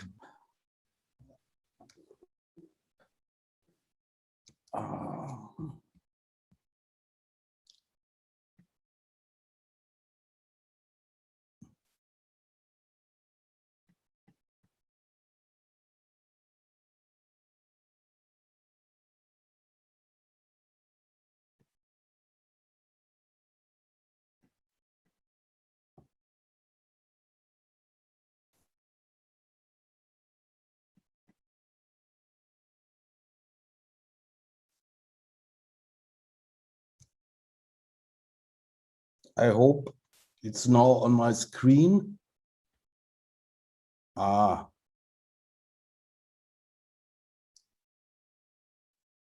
Good. Very good.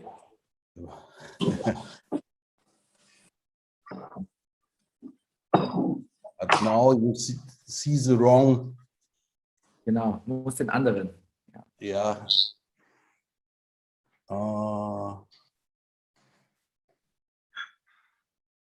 Yes. So I hope you have the right screen now and you can understand me. Yes. Yes. Professor Huang, dear colleagues, thank you for the invitation for this 9th cardiology conference. Hopefully we will meet us again in Cologne after the ECG Congress and in Hanoi for the 10th conference. I hope that will be in this year. My topic is a 2022 update for cardiac implantable devices, especially the changes in the new ECG guidelines on cardiac pacing and recoronization therapy. My conflict of interest not only shows the connection to the pacemaker companies, but also to the quality assurance institutes in Germany. And the new ECG guidelines were presented at the ECG Congress in August last year. Also a video conference, and the authors are spread all over Europe and Israel. What's new in these guidelines? Let me pick out a few points. There has been some precisions in pacing for bradycardia. Then there were changes in CRT indications, and the His bundle stimulation was newly included. Precise recommendations were made for leadless pacemaker implantation and for pacemaker implantation after TAVI. Last but not least, a chapter is dedicated to reducing complications. Let us start with the recommendation for pacing in sinus node conduction. In the 2015 guidelines, only a correlation between symptoms and ECG findings was a class 1 indication. If this was not the case, a syncope and an asymptomatic pause were required. In the case of bradycardia tachycardia form of sinus node disease, I show you this picture with tachyarrhythmias up to 140 beats per minute and sinus bradycardia below 40 beats per minute, a pacemaker should only be implanted in patients with syncope and pauses before initiating antiarrhythmic drug therapy. This is now changed in all symptomatic patients before initiation of an antiarrhythmic therapy. The importance of ablation, and that is a very interesting point in the pacemaker guidelines, the importance of ablation as an alternative to antiarrhythmic drug therapy with a pacemaker is emphasized. With the reintroduction of 2B indications for symptoms that are only probably due to bradyarrhythmias, the pacemaker indication for sinus node disease has been significantly expanded. The second area in which there has been a more precise indication is intermittent or paroxysmal AV block. The 2015 guidelines did not distinguish between the different forms of AV block, and they only listed the intrinsic form as a criterion without explain it in more detail. The ECG shows one such intrinsic form of a V block, second degree Mobitz type 2. This is defined as an intermittent failure of impulse propagation following a number of conducted impulsing showing constant conduction times. This definition by the WHO goes back to the original definition by Mobitz in 1924 and indicates a poor prognosis. If there is a bifascicular block at the same time, this is an intrinsic disorder in the last remaining fascicle and thus a pacemaker indication. On the other hand, a 2-to-1 AV block cannot generally be said to have a poor prognosis. In this example, the 2-to-1 block disappears under exercise and we see a 1-to-1 conduction with a first degree AV block. After the end of exercise, a Wenckebach block occurs. This is an extrinsic disorder with a supraPHIîN block, and an asymptomatic patient does not need a pacemaker.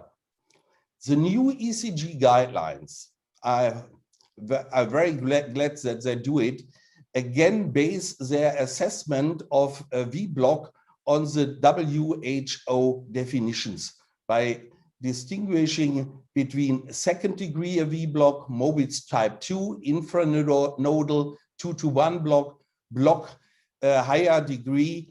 The frequent case of overtreatment in asymptomatic patients with a 2-to-1 block and a narrow QRS complex is also addressed. In patients with second degree AV block type 1 Wenckebach, an electrophysiological study is required in asymptomatic patients. There have been only minor changes in the classic CRT indications in patients with sinus rhythm.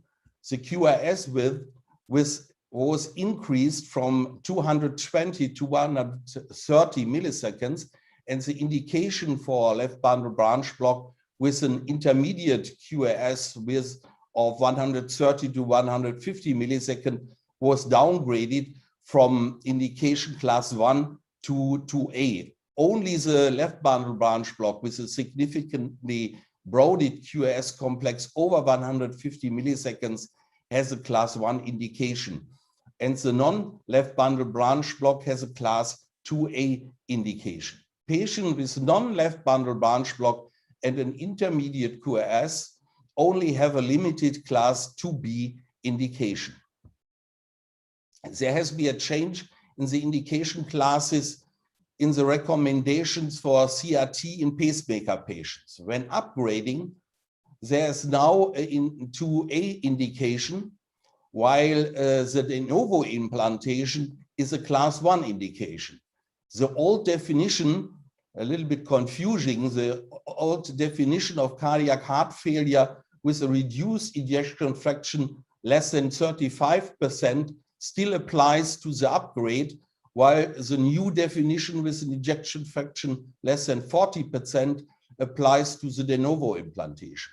Some symptoms must be present for upgrading, while this is not requiring for the de novo implantation. An important point is the specification of the critical rate of 20% right ventricular pacing, above which a pacemaker-induced cardiomyopathy can be assumed. But there is no true limit below which RV pacing is safe.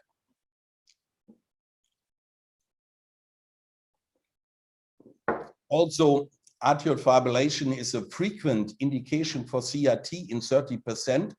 There is insufficient data.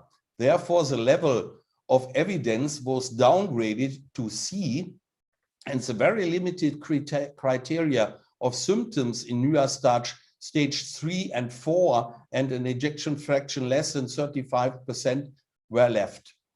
The QRS criterion was increased to 130 milliseconds, as in the patient with sinus rhythm. A V-node ablation is recommended for incomplete biventricular pacing below 90 to 95%. So for the most patient with atrial fibrillation. There is a clear extinction of the indication for patients with symptomatic atrial fibrillation and an uncontrollable heart rate who are candidates for AV node ablation. A CRT system can be implanted here independently of the ejection fraction. Patients with a reduced ejection fraction have a class 1 indication. Patients with a middle reduced ejection fraction have a class 2A indication.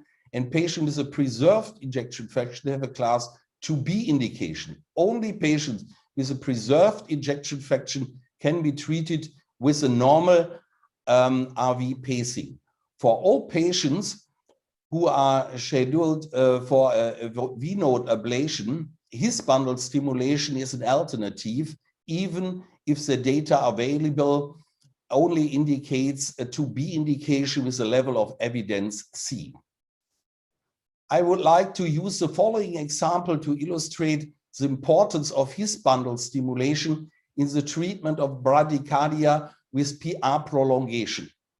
A 65-year-old male with recurrent dizziness, dyspnea normal ejection fraction, paroxysmal atrial fibrillation and sinus bradycardia, and in first and second degree AV block. The problem with this rhythm constellation is that DDD stimulation leads to a permanent right ventricular stimulation, and algorithms for reducing RV stimulation do not work here.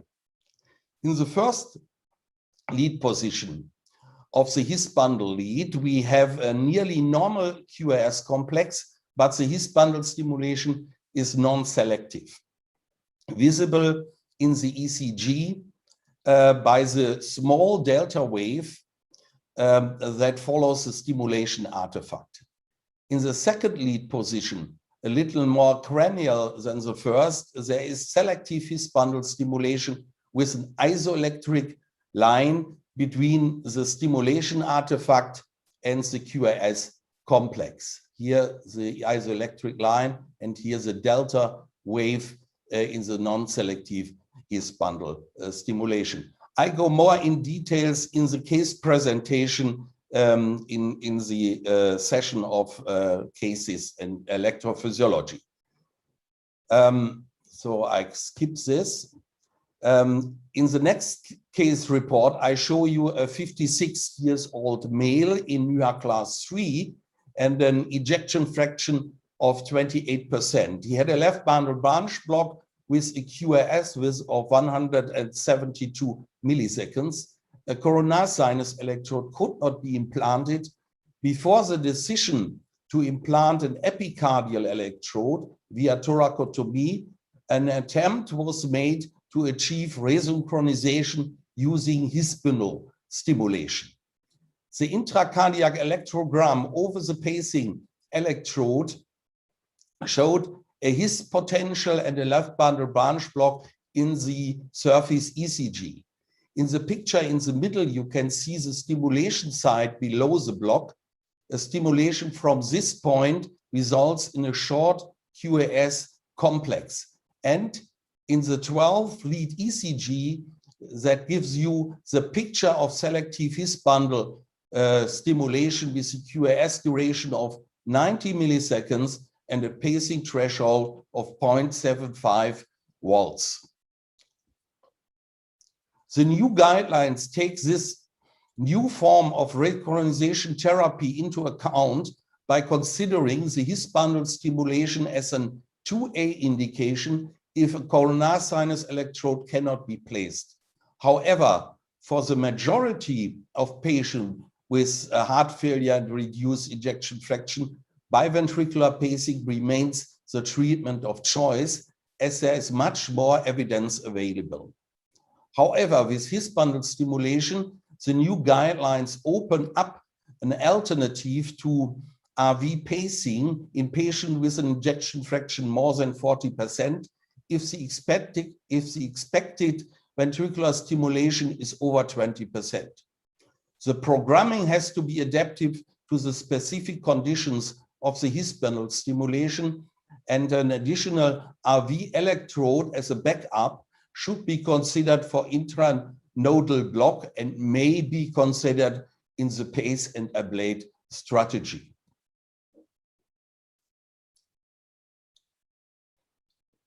The leadless pacemaker has now been included in the new guidelines, also with a limited range of indication. The leadless pacemaker should primarily be used in patients with occluded vessels or an increased risk of infection, status post-device infection, or dialysis patient. As an alternative to conventional VVI stimulation, there is only a class 2B indication. A new detailed chapter is dedicated to the pacemaker indication after TAVI. A class 1 indication for early implantation exists for patients with complete or higher degree of V block and for patients with alternating bundle branch block. Patients with a pre-existing right bundle branch block and the development of an additional conduction disorder also have an indication for early pacemaker implantation. In contrast, patients with new left bundle branch block or conduction disorders, as well as patients with pre-existing disorders, should only receive a pacemaker after positive long-term monitoring for up to 30 days or a pathological electrophysiological study. Prophylactic pacemaker implantation prior to TAVI is not indicated. I would like to emphasize just one point from the chapter on reducing complications in device implantation, that of venous access. Here the access route via the cephalic or the axillary vein is favored by the ECG guidelines. The ERA expert consensus paper considers the first-line puncture of the subclavian vein as a contraindication because of the increased rate of pneumothoraces and lead problems over the long term. We were able to confirm this in an analysis of the quality assurance data of the state of North Rhine-Westphalia in Germany with over 120,000 patients. The overall complication rate was 50% higher with access via subclavian vein than with access via cephalic vein, and the risk of pneumothorax requiring treatment was even 5.5 times higher. Let me summarize and give you the following take-home messages. The new ECG guidelines have specified the pacemaker indications in bradycardia tachycardia syndrome. To enable pharmacological treatment, pacemaker therapy is now permitted outside of syncope. AV block are again based on the WHO definition. For CRT indication, the QRS width was increased to 130 milliseconds, and for the left bundle branch block with an intermediate QRS, the indication was downgraded from class 1 to 2A. Upgrading to a CRT system is now a class A indication in symptomatic patients with more than 20% RV pacing and markedly reduced LV function.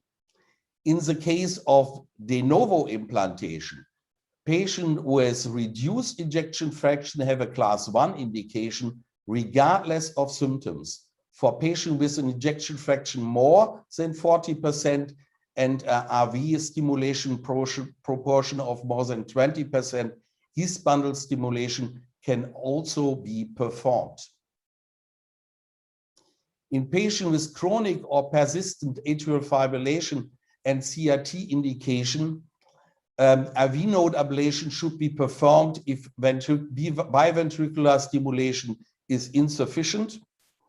Patients with atrial fibrillation who undergo AV node ablation because of an uncontrolled heart rate can be treated with CRT systems independently of ejection fraction. That is really an important extension of the indication, and alternatively, his bundle stimulation can be performed in these patients. The leadless pacer should primarily be used in patients with occluded vessels or an increased risk of infection. Prophylactic pacemaker implantation after TAVI is limited to patients with alternating bundle branch block or right bundle branch block with new additional conduction disorders, and very important, ambulatory monitoring or an electrophysiological study is recommended for newly occurring left bundle branch block. And last but least, for venous access, the puncture of the subclavian vein should be avoided, and the cephalic vein or axillary vein should be preferred. Thank you for your attention. Well, thank you very much, Bernd, for this excellent overview in the whole field of the cardiac implantable device therapy. And I want to open now the discussion for the two electrophysiology and rhythmology talks about atrial fibrillation and cardiac implantable device now. And first, I have the first question from the auditorium from Dr. Nguyen Hung. He asked a risk of pulmonary vein stenosis after atrial fibrillation ablation, how to manage this issue. Thank you for a presentation. And you know that with actual techniques like cryoballoon ablation or 3D guided ablation in wide proximal in the antrum of the pulmonary veins, stenosis are fortunately very rare, very rare. And if they're stenosis, they are rarely symptomatic. I have seen one case when I was in Leipzig by Professor Hendricks. When I was in Leipzig, I see a highly degree subtotal stenosis of the right superior pulmonary vein, and there we put in a big stent in the catheter interventional therapy with an large stent in the right superior pulmonary vein. So are there other questions from the auditorium or from the panel? Here's another question from Dr. Faun here. If we do the high power short duration, yes, we do the high power short duration. In the first time, it's very uncommon. It's not comfortable to give so much energy in such a thin tissue, but we are confirmed with the published data that you can reach the very fast and very durable lesions with this ablation settings. But the learning curve, there is a learning curve, and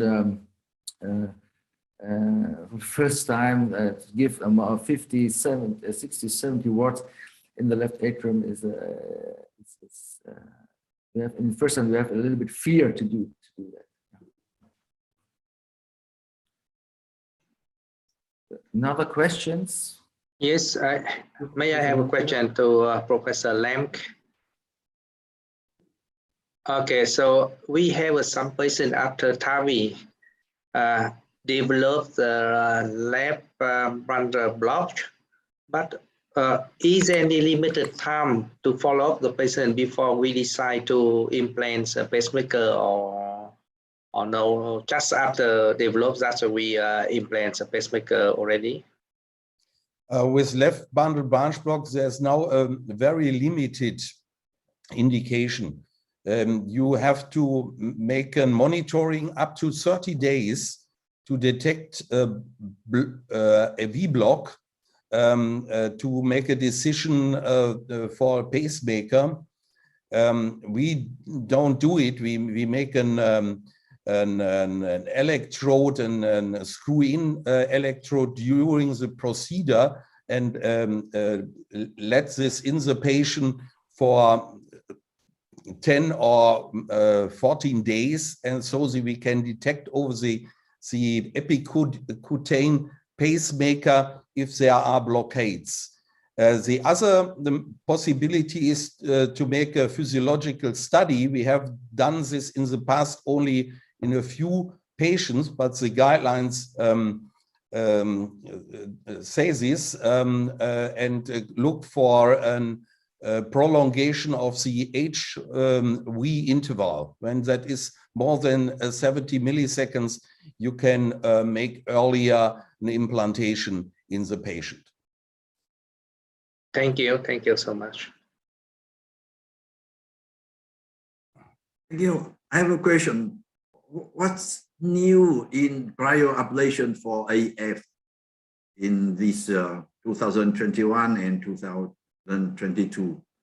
And for us, it's new and quite expensive.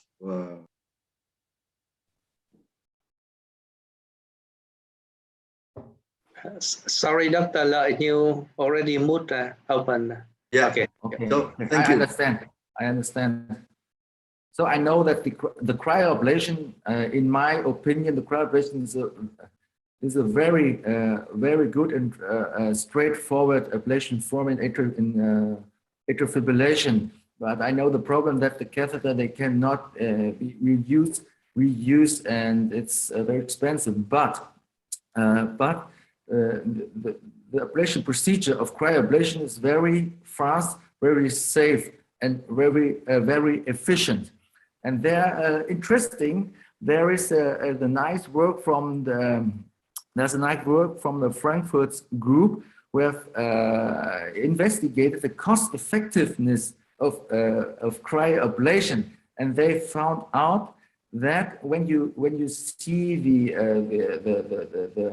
the short procedure, the less recurrences, and so on.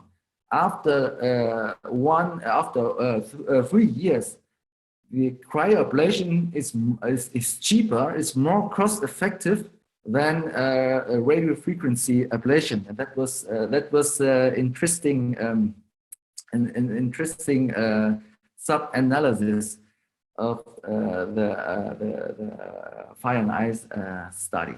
Yeah. So I think that for the first ablation, when we have also learned for the DCAF2 study, that for the first ablation, the pulmonary vein isolations always will be the cornerstone of the ablation, and the cryoablation is a very good and fast tool to achieve that. And what about the percentage between cryo and classic ablation now in your center? We do about cryo. How many percent? We do more than we do about 500 cryoablation procedures per year, 500, and about 300 procedures with radio frequency energy. So it's cryo now is predominant in your center. Yes, it's predominant. Yeah. Thank you. So when there's no or more questions regarding the time, we can continue with the program, and it's a great pleasure for me to introduce now Professor Dr. Zinning. He's joined us now from Germany, and he's now the director of the cardiology department of the St. Vincent's Hospital, and that for nearly 2 years now. The time is running very fast, and you all know that he's an outstanding expert in the intervention cardiology. And during this time here in our clinic, our collaboration grows in a very intensive way, and our clinic has more and more developed to a center of excellence in interventional cardiology, especially in coronary artery disease and structural heart disease. And so once again, it's a great pleasure to introduce him to give his talk in the chronic coronary syndrome, an update and strategy of intervention in 2022. Professor Zimmer. Dear Dr. Nguyen, thank you very much for this very kind introduction, your nice words. I'm very happy to be able to contribute to this very interesting Germany-Vietnam Cardiology Conference.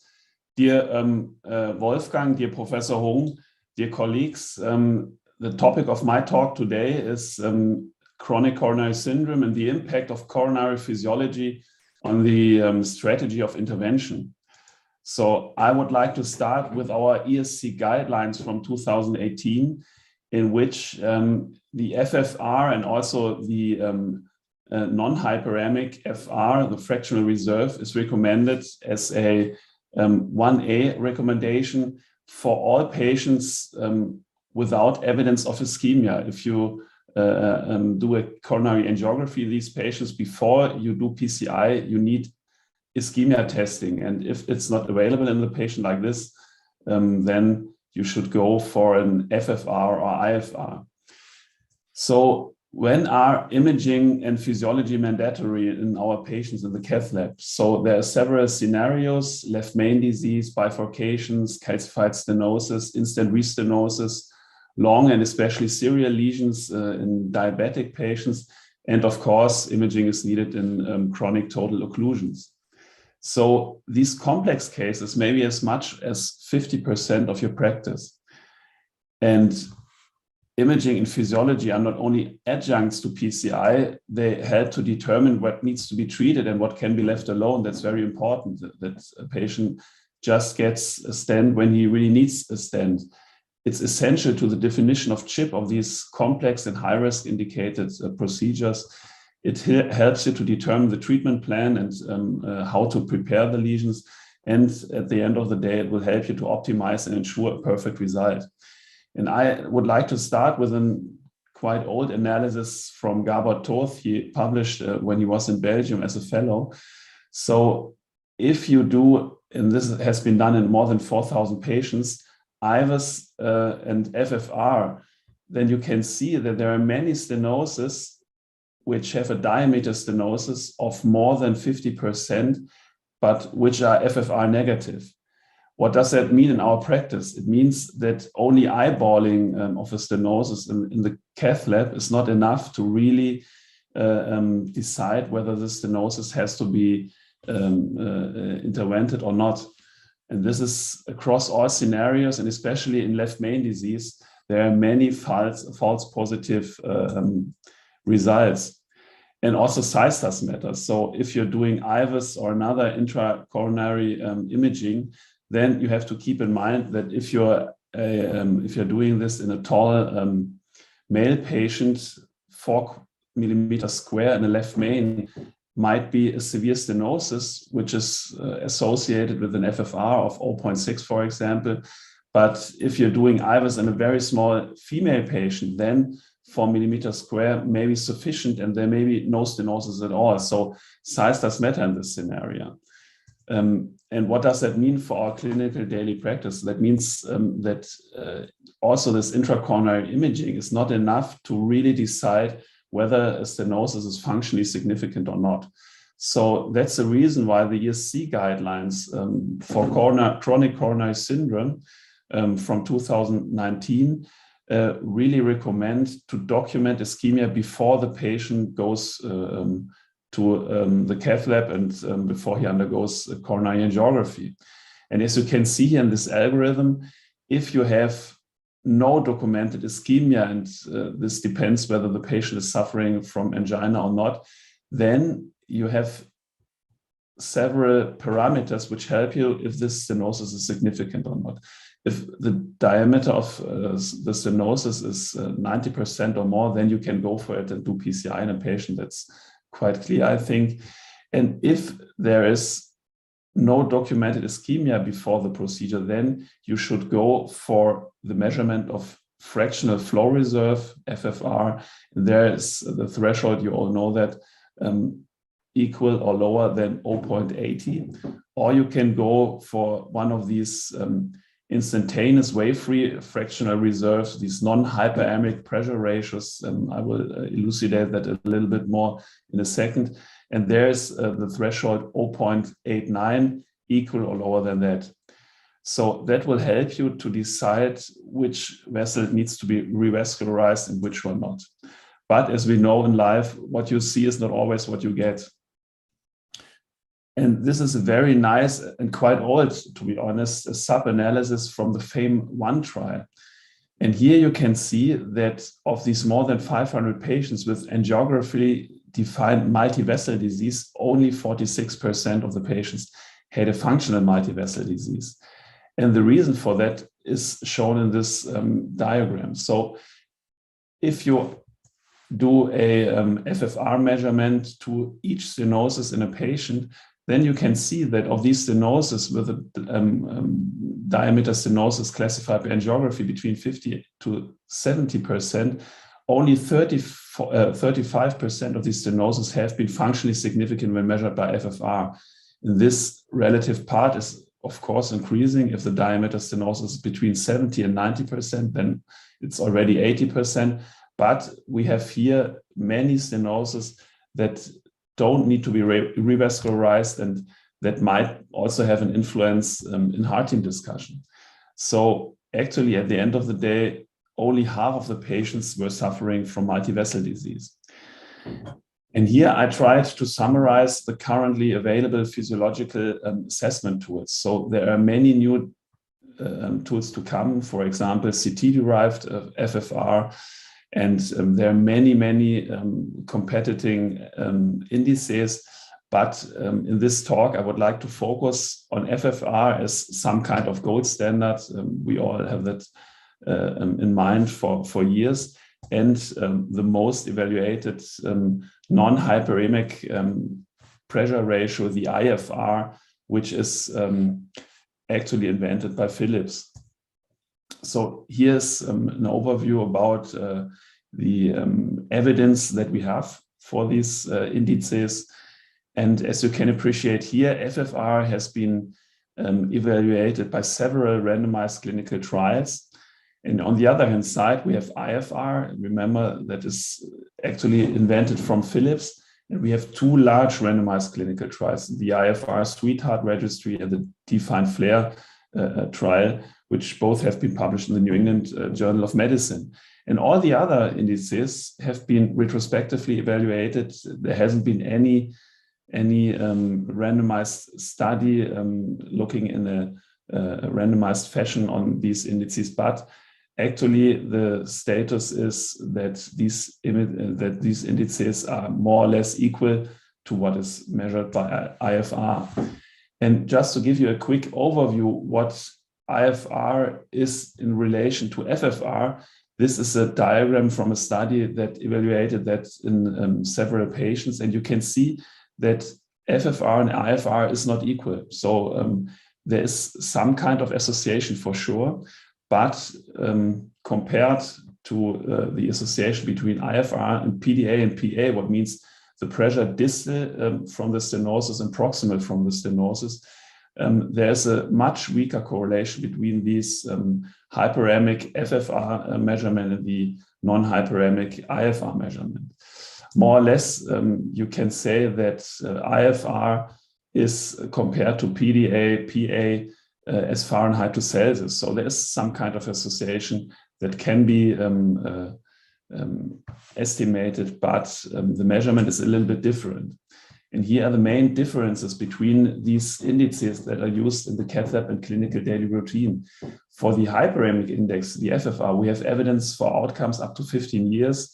This is basically and mainly compared to angiography-guided PCI or own optical medical therapy alone. This is well validated. Also, cost effectiveness in different scenarios has been shown. But as we all know, hyperemia is required. That means additional costs, additional time consummation by this procedure when you have to prepare the adenosine. And of course, the procedure is then prolonged by this. Which is much easier is the measurement with IFR in the cath lab. We have evidence for outcomes for up to 5 years. I'm going to show you that in a second.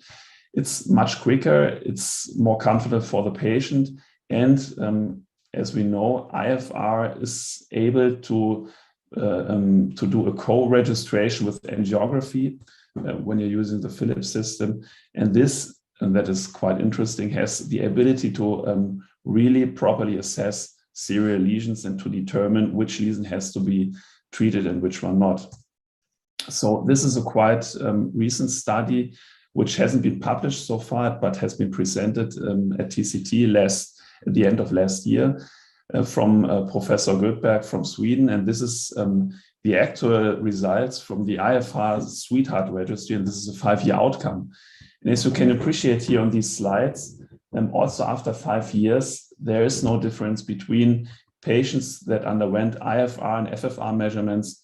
So basically, this beneficial effect of IFR compared to FFR remains stable over 5 years regarding all the endpoints, the combined endpoint, mortality, myocardial infarction, also unplanned revascularization.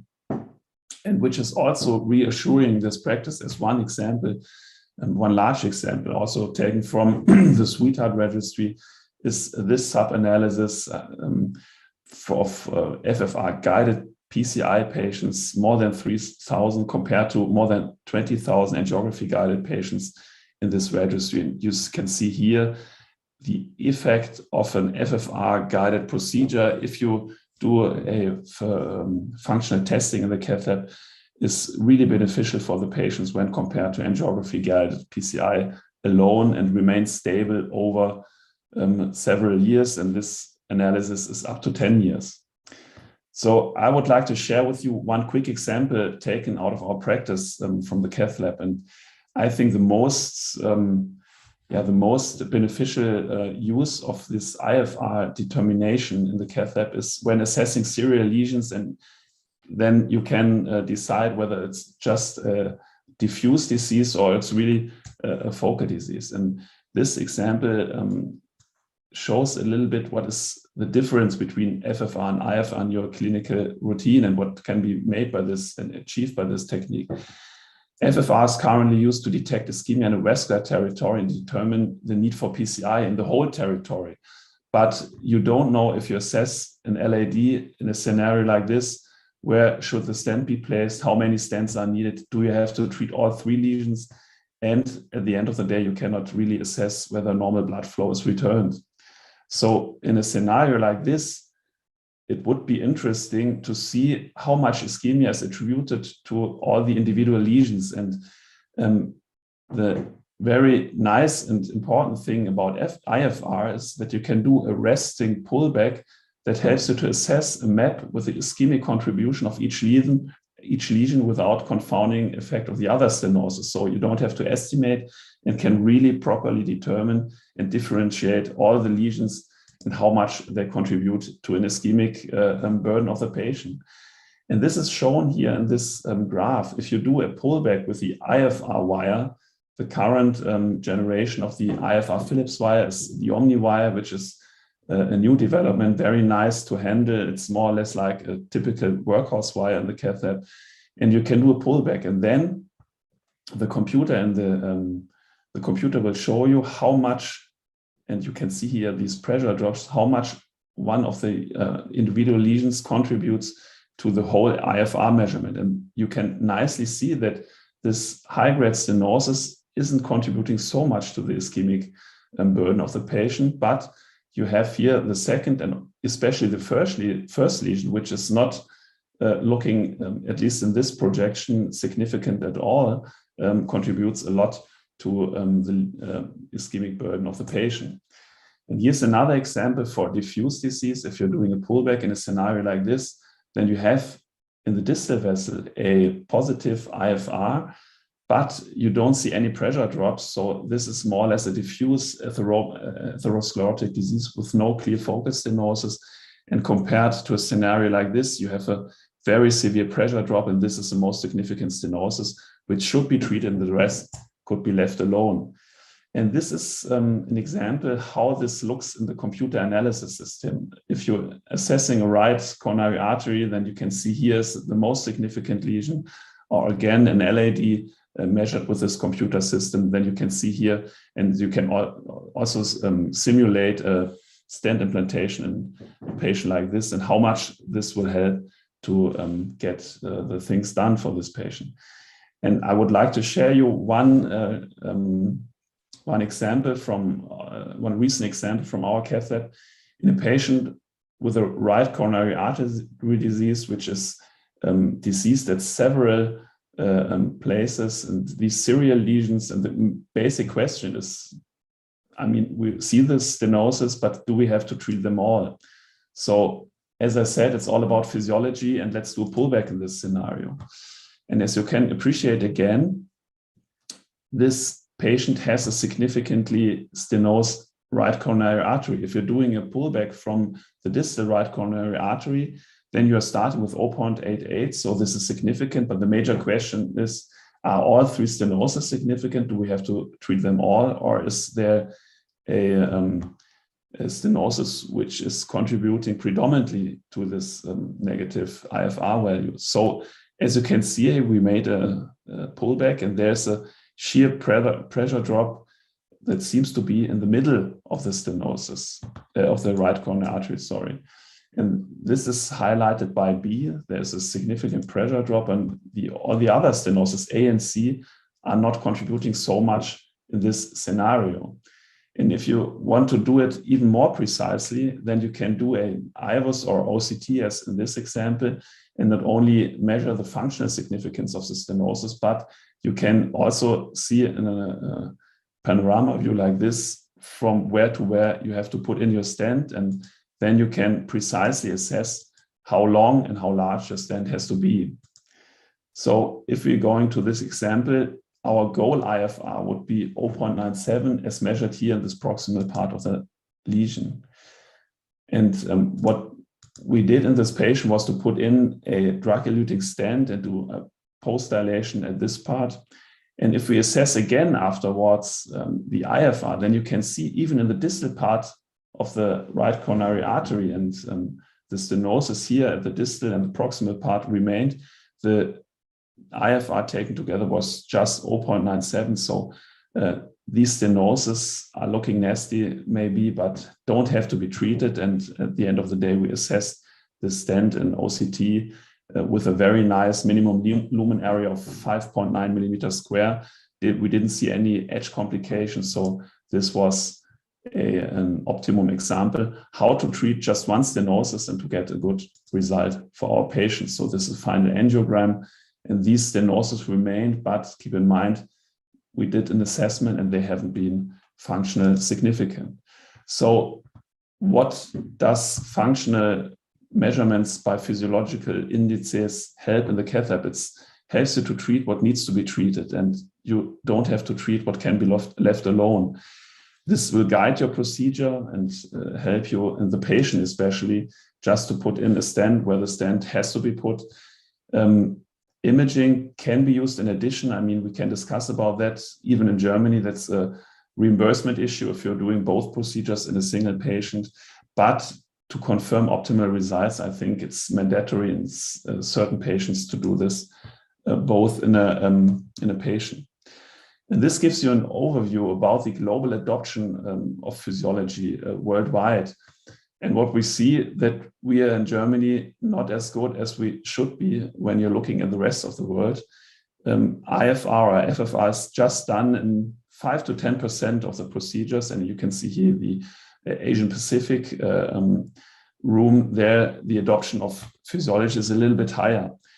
And I think we can present our numbers in the St. Vincent Hospital in Cologne at this part, because we tend to do a little bit more for our patients. And I give you the numbers of last year. It's 26% of our PCIs have been done with functional assessment by IFR or FFR.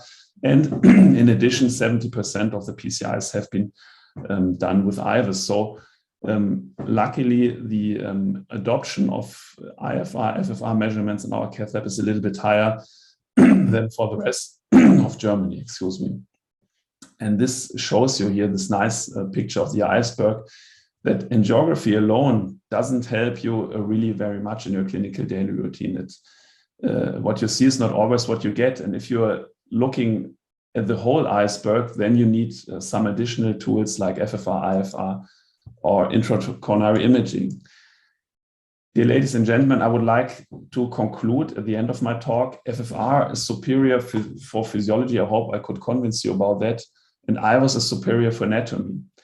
The routine use of FFR for intermediate lesions, that means these intermediate lesions 40 to 70%, and where you would say by eyeballing it's a visual stenosis, helps you to determine if PCI is needed at the end of the day. So there should be no concern for adverse long-term patient outcome for those in whom PCI is deferred. There are many studies that have shown that if the FFR is not positive, then you can leave the stenosis alone. The use of IVUS for lesion definition and PCI guidance in patients in whom the need for PCI is clear will help you to optimize the stent result. And in rare cases, when FFR documents the need for PCI, IVUS can be used for PCI guidance, but again, that can be a reimbursement issue at the end of the day. And here I would like to give you an overview in which clinical scenarios, which technique might be superior over the other. So, for example, if we want to assess the lesion severity in a non-left main vessel, then you should go for FFR or IFR if there is no documented ischemia. But, for example, if you would like to see whether left main is really functional significant, then you also could do IVUS and assess already how to implant your stents. And for sure, in acute coronary syndrome patients, IVUS is beneficial over FFR for identifying the culprit lesion or vulnerable plaque. Also, detection of dissection, that is nothing that can be done by IFR. For example, optimizing stent implantation, FFR can be beneficial when you have a stent failure or jailed side branch. So this is my last slide, and I hope I could also convince you that FFR is not the only tool for the physiological assessment of stenosis, but also all these non-hyperemic pressure ratios, IFR, DFR, RFR, which are introduced by all the different competing companies. That will help you to provide objective data for better outcome. IFR is non-inferior compared to FFR. We have 2 studies for that, randomized clinical trials. And there seems to be a class effect that is extrapolated to all the other indices. And deferring PCI based on these measurements appears also safe compared to FFR. But if you want to assess the severity and significance of a left main diseased vessel, then you should use FFR, not IFR. IFR is not enough at this point, but FFR, and there's also a good study for that, helps you to assess the severity in these patients. Again, for acute coronary syndrome, non-culprit FFR is valid, but not for the detection of the culprit vessel. And I hope I could convince you about that as well. For the assessment of diffuse disease, that can be also true for post-PCI physiology, it's very beneficial to do a pullback and to implement this physiology roadmap for PCI guidance. And with that, I would like to thank you. At the end of my talk, I'm ready to take your questions. And I would also like to thank Dr. Nguyen for this very fruitful collaboration in St. Vincent Hospital, and also and especially Wolfgang Feske, who is some kind of mentor of me. And I'm so glad that I was able to take over the St. Vincent Hospital from him with this brilliant team. And also in these difficult times, I'm very glad and happy to be able to work as a cardiologist and to be part of this very interesting conference. I would like to thank you for the invitation. Thank you. Thank you so much, Professor Zaini, for very excellent presentation, and also for the kind invitation us to go to the center. I think the discussion session will come after the topic of Professor Nguyễn Ngọc Quang, also about the coronary intervention. So may I introduce Associate Professor Nguyễn Ngọc Quang. He is now the Vice Director of the Vietnam National Heart Institute, as well as Secretary General of the Vietnam National Heart Association. He also experts in interventional cardiology. So Dr. Nguyễn Ngọc Quang represents about the strategy of using anti-thrombotics after coronary intervention 2022. Professor Quang. Dear Chairman, colleagues, ladies and gentlemen, in the next topic, I will present what is new in the anti-thrombotic strategy after the PCI. So here is my disclosure. So basically, this year we see the 45-year journal of the coronary angioplasty actually. So this is the first angiogram, and in 1977, we do the first coronary angiography, and after that we do the angioplasty by balloon only. And very soon after that, after the balloon angioplasty, we have a stent for the coronary lesion. However, after we put the bare metal stent, a lot of peritonitis happen, and that's why we have a new generation of the DES, drug-eluting stent. And on this graph, you can see the evolution of the coronary stent from the first generation, like a Cypher and Texas, and then the next generation with the durable polymer coated stent, biodegradable polymer coated stent, polymer-free stent, and next one is bioresorbable drug-eluting stent.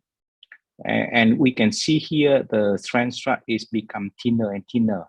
And actually, when the stent strut it becomes thinner, and then the chance of the thrombosis is actually reduced. And here it is a meta-analysis from the 69 random control trial, over 80,000 patients, and you can see here the trend is very clearly about the favor for the thinner stent strut. So basically, the thinner stent strut contribute a lot and reduce the on-cause mortality, cardiovascular mortality, and also a lot of stent thrombosis. We go along with the line with the stent platform. We see the evolution of the anti-thrombotic agent. So we can see here the trend of the new anti-coagulation and also antiplatelet. And we have a new potent agents. And when you see like that, the chance of ischemic risk actually reduced, and also we see the increasing risk of the bleeding. The potent agents, especially the antiplatelet, already happen, and every time when you have a new potent agents, the ischemic risk is reduced, but also increasing the bleeding risk. So the balance between the bleeding and ischemic is become clear and clear for the cardiologists and also for the intervention cardiologists. And if you can see the consensus about the how to use anti-thrombotics, you can see here for the STEMI and on the guideline from the SC, from the ACC and AHA, every consensus have a lot of things in terms of the kind dual antiplatelet therapy, the TAMs, and also classify into the group into the high bleeding risk group and also the high ischemic risk group. Similar to the stable coronary artery disease and also the non-STEMI. So basically everything here we can see like we can classify into the first period in this period from the 3 to 6 months from the index PCI.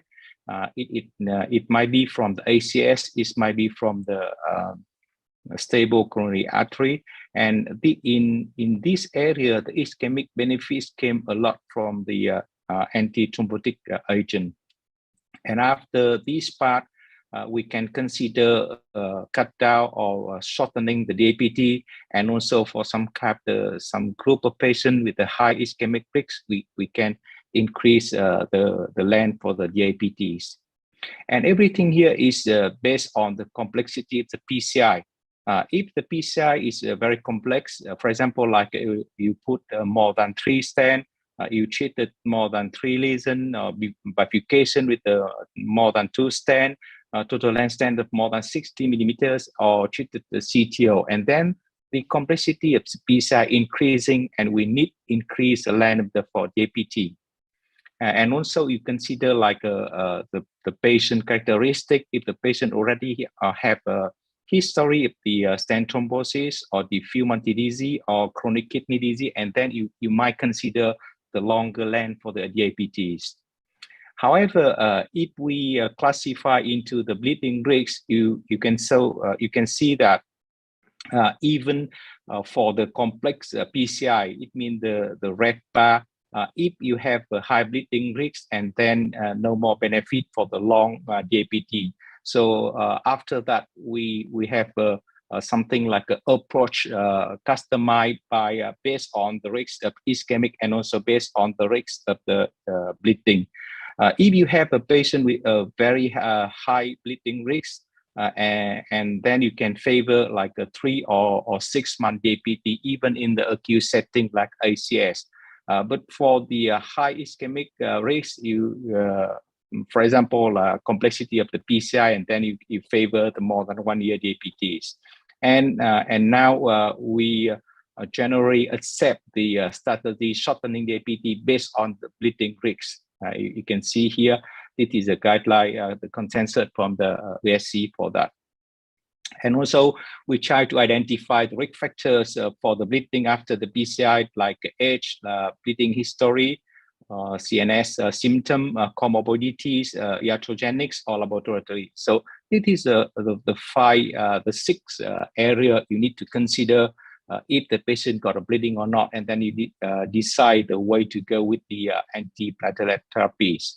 And also there is a summary of the way to avoid the bleeding peri-procedure before or during or after the procedure. So far in 2020, so we have some consensus about the pharmacology before and during after PCI. For example, no benefit of mortality for pre-treatment with the P2 Y12 inhibitor, especially for the potent one. And the recommendation duration for the APT after PCI is 6 months for stable anginas, and even you can shortening into the 1 month for the high bleeding risks. And for some certain high ischemic risk patient, you can consider like extend the duration of the APTs.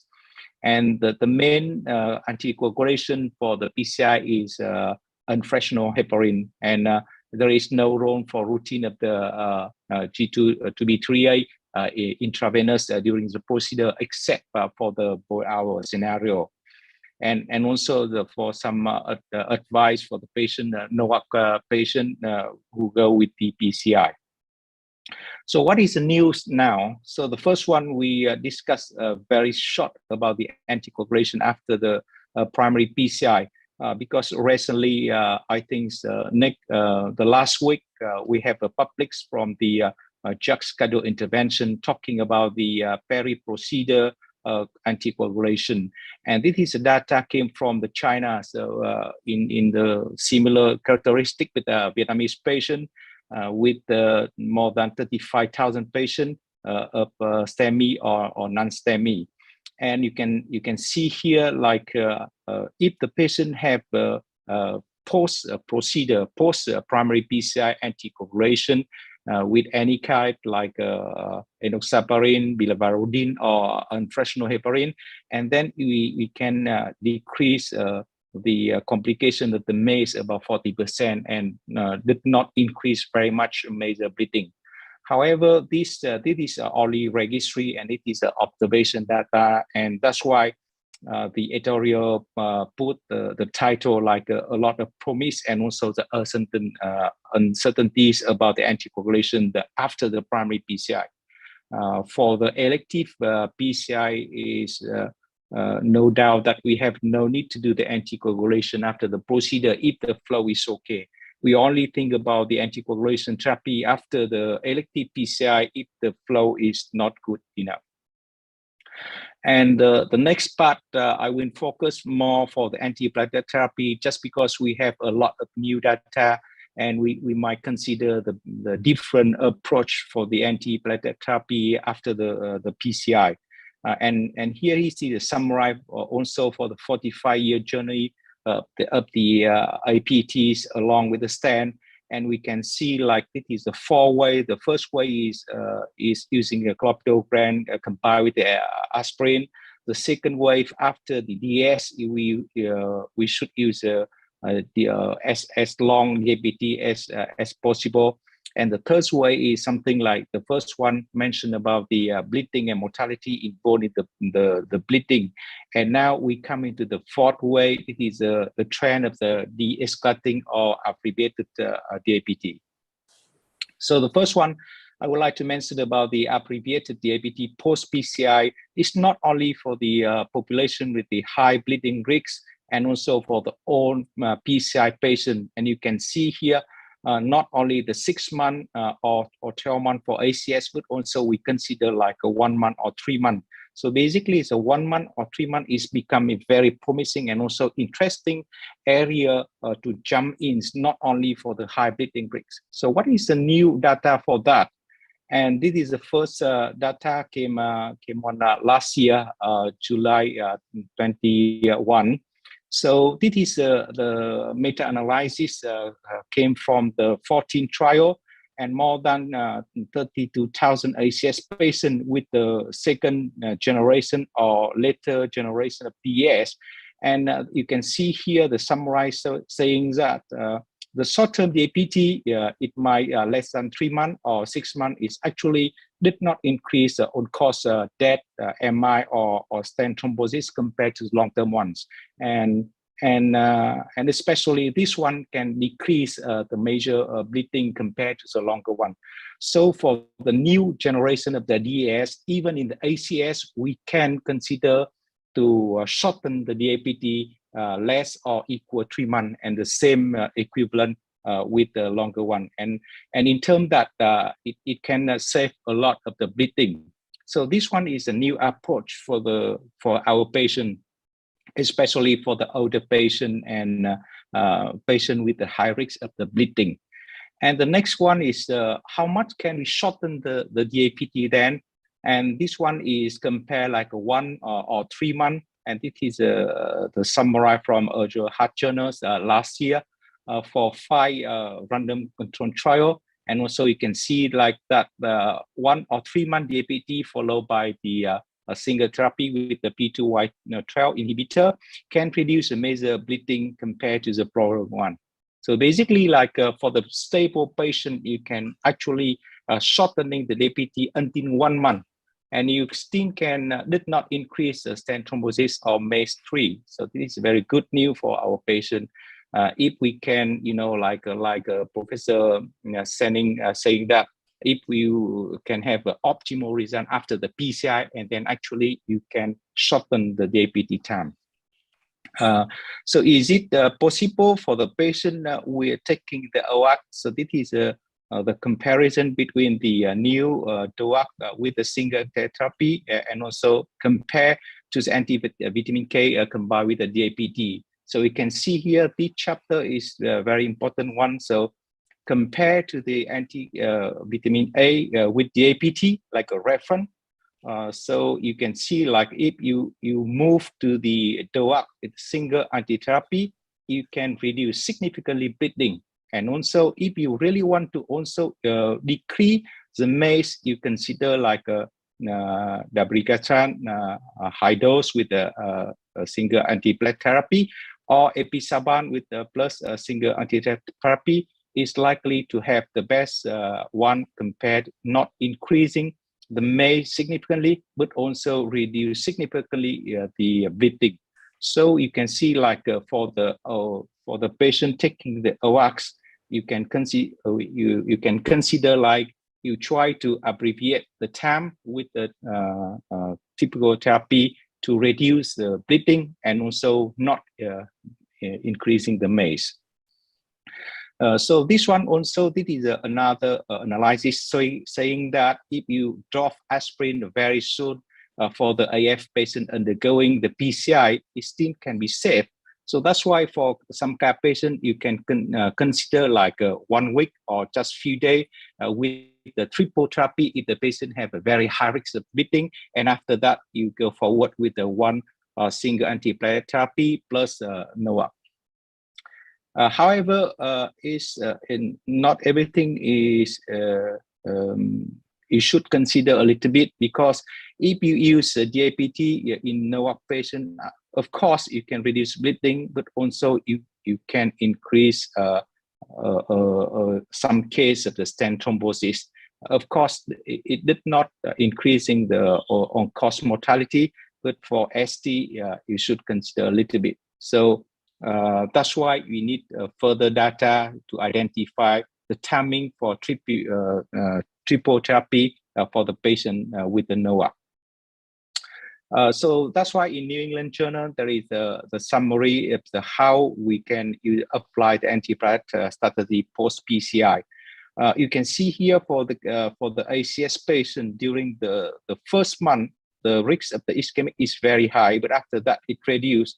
And the time for the stable here is we consider like after 30 days, but it also like 1 or 2 weeks based on the how we complete revascularization to the patient. And after that, the bleeding risk is increased. Actually, it is more than thrombosis.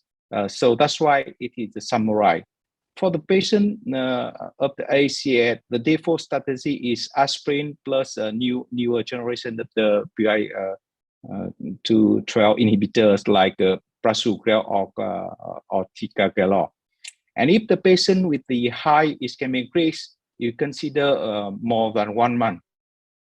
And if the patient with the high bleeding risk, and then you stop DAPT after 1 month, and you move to the only single new P2Y3 for long term. And if the patient with the AF or taking the DOAC, you consider like a triple therapy for 1 month with the aspirin, clopidogrel, and DOAC, and after 1 month you move to the DOAC plus clopidogrel only, and after 12 months you move to the DOAC. So this is the latest one from the New England. But it is for the Western patient. But however, for Asian patient, and however about the new de-escalating the way. So when you mention about the de-escalating strategy, you have a few things. You can cut down the dose, you can shorten the time, and also you can switch, for example, like from ticagrelor or prasugrel to the clopidogrel. So that's why there is another very new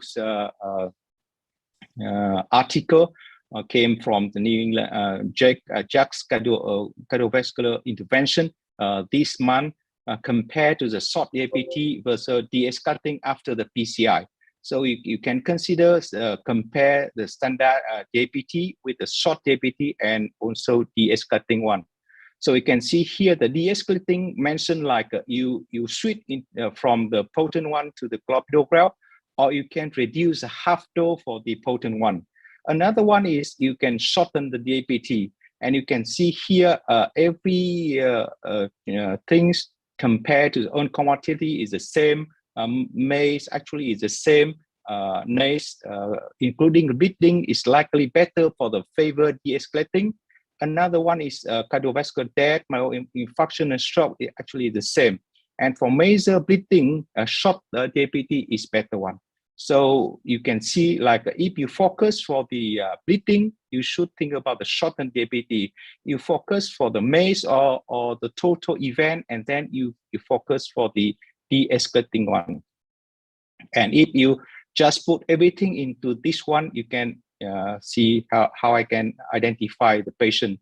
For example, the one like a de-escalating with the half dose, even for the potent one is better one for the reduced bleeding and also for reduce the event.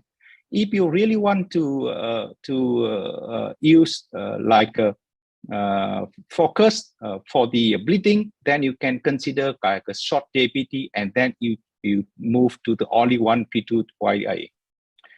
And that's why there is come into the 3 chart for you.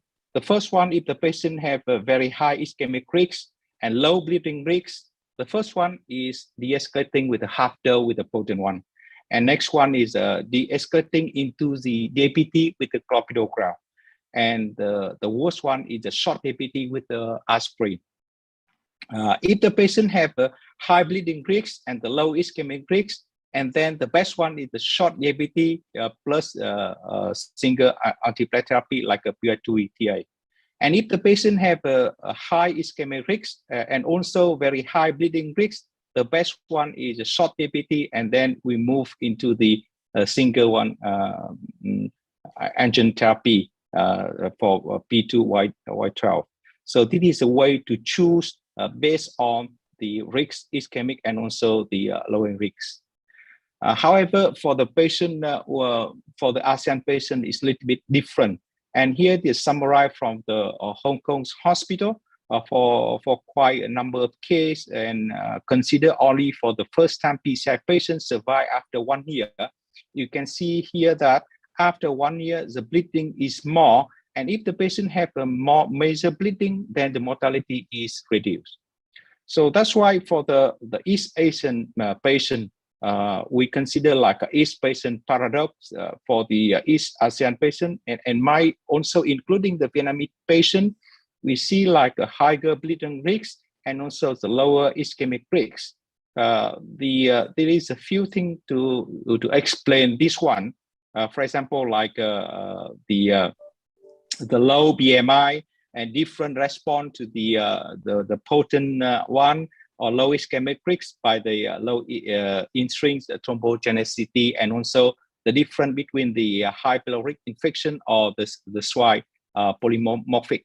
So for the ASEAN patient, you always think about the higher bleeding risk and also the lower ischemic risk, and then you should consider the way, and this is another proposed strategy for the East Asian population might consider for the Vietnamese patient. For example, like you use a standardized guideline-directed DAPT, and then if the patient got a lot of resistance with the clopidogrel, and then we have escalating or not, if you go into the de-escalating based on the gene or the guideline. And also we're waiting for the ongoing trial to compare the way to identify the best proposal strategy for the East Asian population. Based on that, we have quite some risk score for the DAPT decision making for the East Asian patient, like ASEAN DAPT score, Kyoto, and Kamiya DAPT score. So basically, that is different compared to the score in the Western, and this is a way to how we tailor the therapy for our own patient. Here, it is a pragmatic anti-thrombotic strategy for East Asian patient, and we consider for the Vietnamese as well.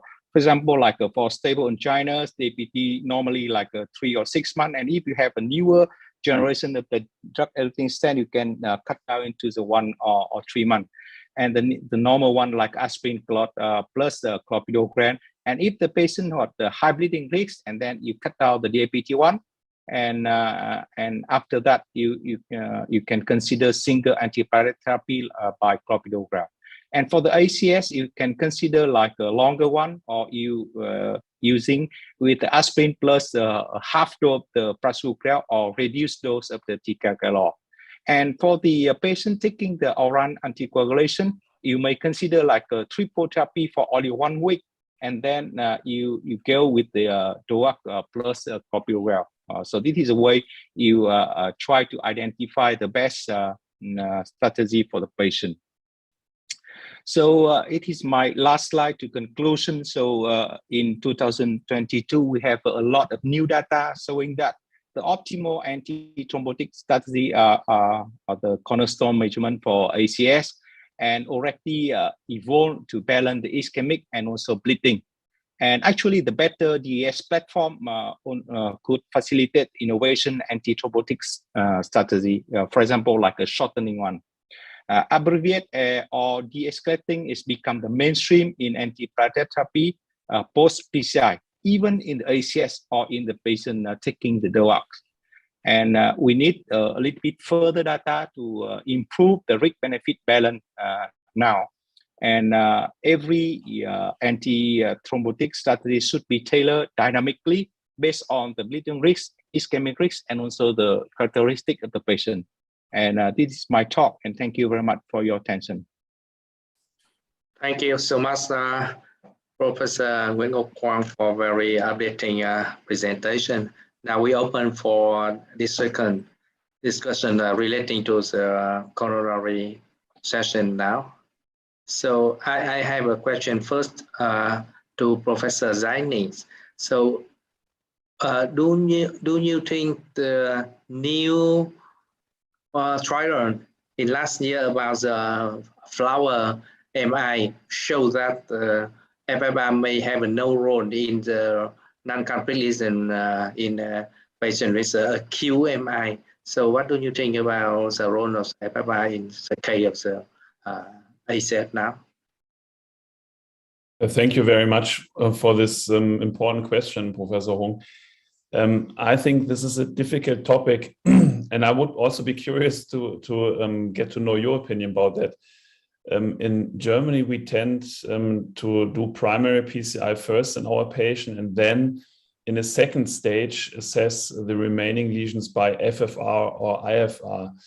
I mean, in the study, there was a debate whether you should do it in one procedure or if you should stage it to two procedures. And I think, especially if you're on call at night and you're doing primary PCI and your patient at, let's say, 3 a.m., then it's very difficult to do a proper FFR measurement in all the remaining stenosis. But something we tend to do in the St. Vincent Hospital in Cologne is that the patient is fully revascularized before he leaves the hospital after myocardial infarction. And I would propose to do it in 2 stages. So primary PCI first, and then in the second stage, when the patient recovered, then to assess the remaining lesions. Thank you so much. I have another question from our colleagues here. Do you think, how about the role of the non-wire-based physiologic detection, for example, CT, FFR, for example? That's also a very good question. To be honest, in our hospital, we have not so much experience regarding CT FFR. I did some studies with the first steps of angio-derived FFR, so that would be something which is very nice to have in the cath labs, that you're doing angiography and then do analysis of your angiography, and after that you know what stenosis has to be treated and which one not. But I'm quite confident that both strategies and both systems will be improved in the future. So here in Europe, we have some tools available for CT FFR already, but as you can imagine, it has not been validated that much. And I would propose to do studies on these topics, but unless we haven't shown any evidence in a randomized controlled trial compared to FFR or one of these non-hyperemic pressure ratios, I think we have to wait before this can be implemented in clinical daily routine. Thank you. Professor Sinings, I just want to have a comment and a question about the role of the new role of the FFR, because the new data showing that it might not very useful for choose the lesion, but also it can help us to identify the optimal result after the PCI. So do you think that we should move the using the FFR from the choosing the lesion into the optimize the result after the PCI? Thank you for this important question, Professor Quang. And first of all, congratulations to this very nice talk. I mean, I learned a lot and I absolutely agree with everything you said.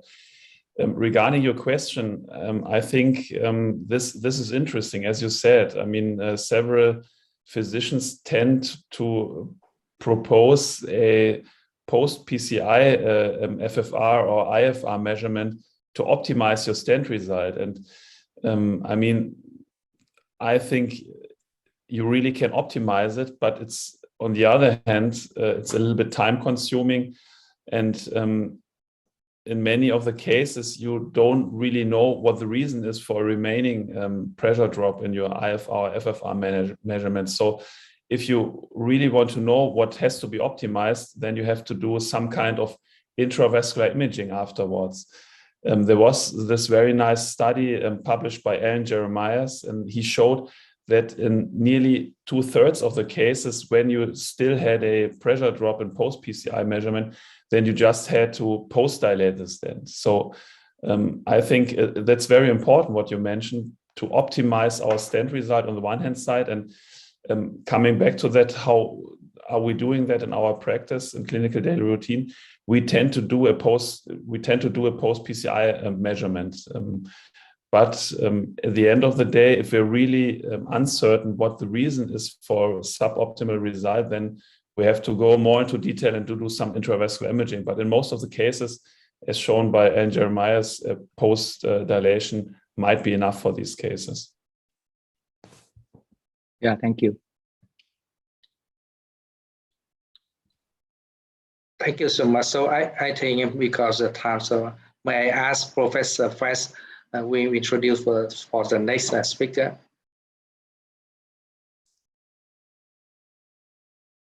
It is a great pleasure for me to introduce a world champion now.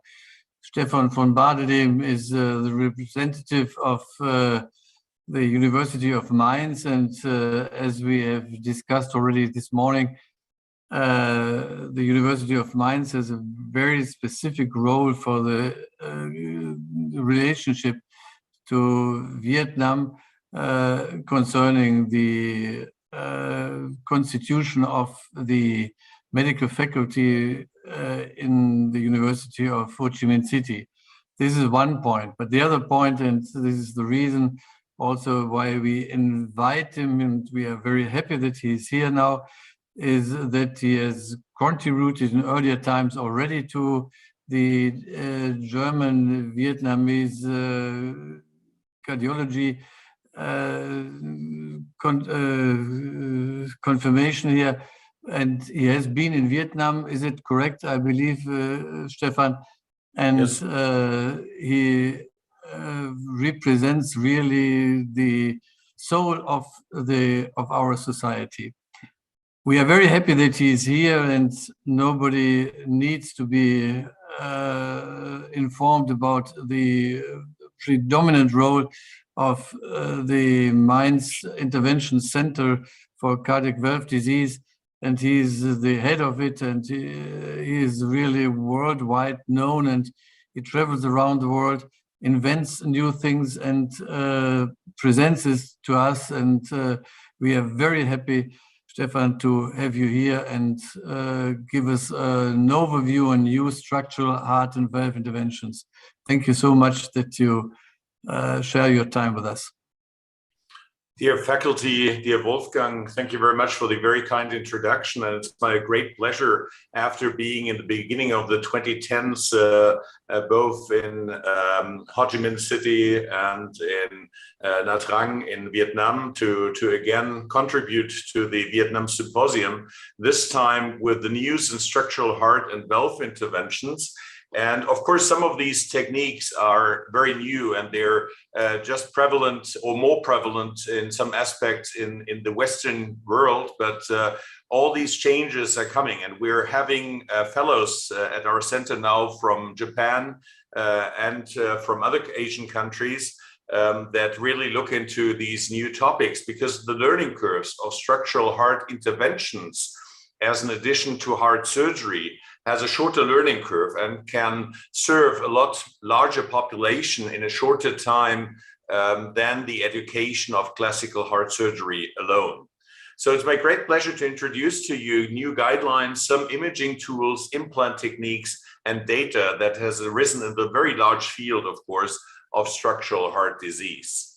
So if we look into the therapy strategies, they have changed in cardiovascular disease. In coronary artery disease, we're discussing, of course, bypass, grafting, CABG, and PCI. In mitral regurgitation, for now about 19 years in human, there is an alternative to mitral valve repair, that is the MitraClip.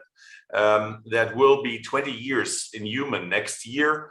Aortic valve disease is another topic with classical AVR, also technical valves, of course, that I'll show you for the younger populations, like in many Asian countries, but also TAVR is arising. And this year, or last year, we passed 1 million TAVR implantations worldwide. So it's becoming more and more important. But the origin of structural heart is different. And the origin of structural heart actually is congenital heart disease. And when I arrived in Vietnam and we took echo sessions in the Vietnamese hospitals in 2012, together with Wolfgang Feske, with the new echo scanners that we had there in Ho Chi Minh City, I was very astonished to see in almost every second or third echo examination and procedure a congenital heart disease, something that is much more rare in the Western world. And actually, this is, together with mitral valve balloon valvuloplasty, the origin actually of interventional valve treatment and interventional structural treatment. And in my sessions that I also had in Bangkok with the CSI Asia and also with PCR Asia, we discussed much more occluders. So this is why, with only 2 slides, I would like to start actually with the service of shunt occlusion in congenital disease as the origin of a lot of the transcatheter methods that we currently employ. And if we look into the actual guidelines in Europe in the year 2020 for congenital heart disease, you see the management of atrial septal defects, and I have a sample for you. It's a young patient. He's in his 40s. He has a right heart enlargement, also seen in MRI. He has here no relevant pulmonary artery hypertension. And here you can see that we implanted 2 of the newest and largest devices that you can implant by transcatheter techniques. And on the left-hand side, you see an GORE ASD occluder, which is available only for the last 18 to 24 months. But this did not fit because this the occluder was too soft. So we had to change to the largest 5.6 centimeter disc size, a 40 millimeter waist ASD occluder. And you can see these patients do not have to be operated, but this patient was served in 20 minutes, 25 minutes with this large occluder and with the new Trevisio wire, where you can see that it bends nicely, so you don't pull over into the perpendicularity to the inferior cable vein, and you can conclude and also detach, deploy this device easily. And because this is also a session where we want to look into echo, I show you the echo images. On the left upper side, the brand new GORE ASD occluder. As I said, you see that because the stiffness of the catheter, the rim to the aortic wall was very delicate. So you could pull it over in this very large ASD. So we switched over to the right side, and there you see a classical Amplatzer occluder by St. Jude Medical or Abbott Medical. And you see I was easily able to implant the same patient with this used ASD that had a diameter of 3.6 centimeters. And you see in 3-dimensional echo, beautiful, the 2 discs and a complete occlusion within this procedure. But this is just an outlook. I will not go into occluders in my talk. But in the Western world where we come from, of course, and something that will also seen in Asia in the next 20 to 30 years is like with the one-child politics in China, that also Asian countries like Japan and China are aging. And when countries age, you see, and your population reaches decades in the 60s, in the 70s, or octogenarians, the number of valve disease will triple or quadruple compared to 1 decade younger population. So it's a very, very important topic to gain experience, to educate the cardiology community, and to deal with these patients. And these new therapies are highlighted both in the US American guidelines from December 2020, but also in the 21 ESC guidelines for the management of valvular heart disease. And all transcatheter techniques in aortic stenosis, in mitral regurgitation, and in tricuspid disease have been upgraded last year. So it's a very important topic to recognize this change. So when we come back to the first classic valve, And I skipped the pulmonary valve, but here I want to show you the aortic valve because it's also prevalent in Asia. And Asia has a much higher prevalence of the bicuspid congenital group, which will become symptomatic in the 50s, 60s, and 70s, typically 10 to 20 years younger than with the degenerative disease that you see on the left-hand side. That is the predominant form of 95% of the disease in the Western world. So we only have a prevalence in our TAVR population of approximately 3 to 5%, which is already much higher than the natural prevalence, which is only 1% of this disease. In Asian countries, sometimes bicuspid congenital aortic stenosis can be up to 25–30%. So it's much more prevalent. And all new trials on actually congenital disease and bicuspid valves with TAVR devices are being done in Asia. So it's a very important region for this type of disease. Coming back from Braunwald in 1968, we know that the prognosis of naturally treated and conservatively treated aortic stenosis is not beneficial, it's decremental. And you see this curve in a more recent study in the year 2008. And if you compare this to the use of TAVR procedures or surgical valve replacement, you can see that we get a benefit for the patient with a mean age above 70 in this case of more than 40%. So the number needed to treat to save patient lives is only 3 in this disease. So 3 patients treated, 1 life saved, and the cost of the devices together with new Asian productions will decrease rapidly. So while a surgical valve costs between 2,500 and 4,000 euros, actually TAVR prostheses, even in Germany, have come down to about 8,000 euros. We will see also in Asia a dramatic drop in these transcatheter techniques, and the total cost of hospital stay is much shorter, which is also important if the prevalence of hospital beds, etc., is not too huge in a country. So it should be considered.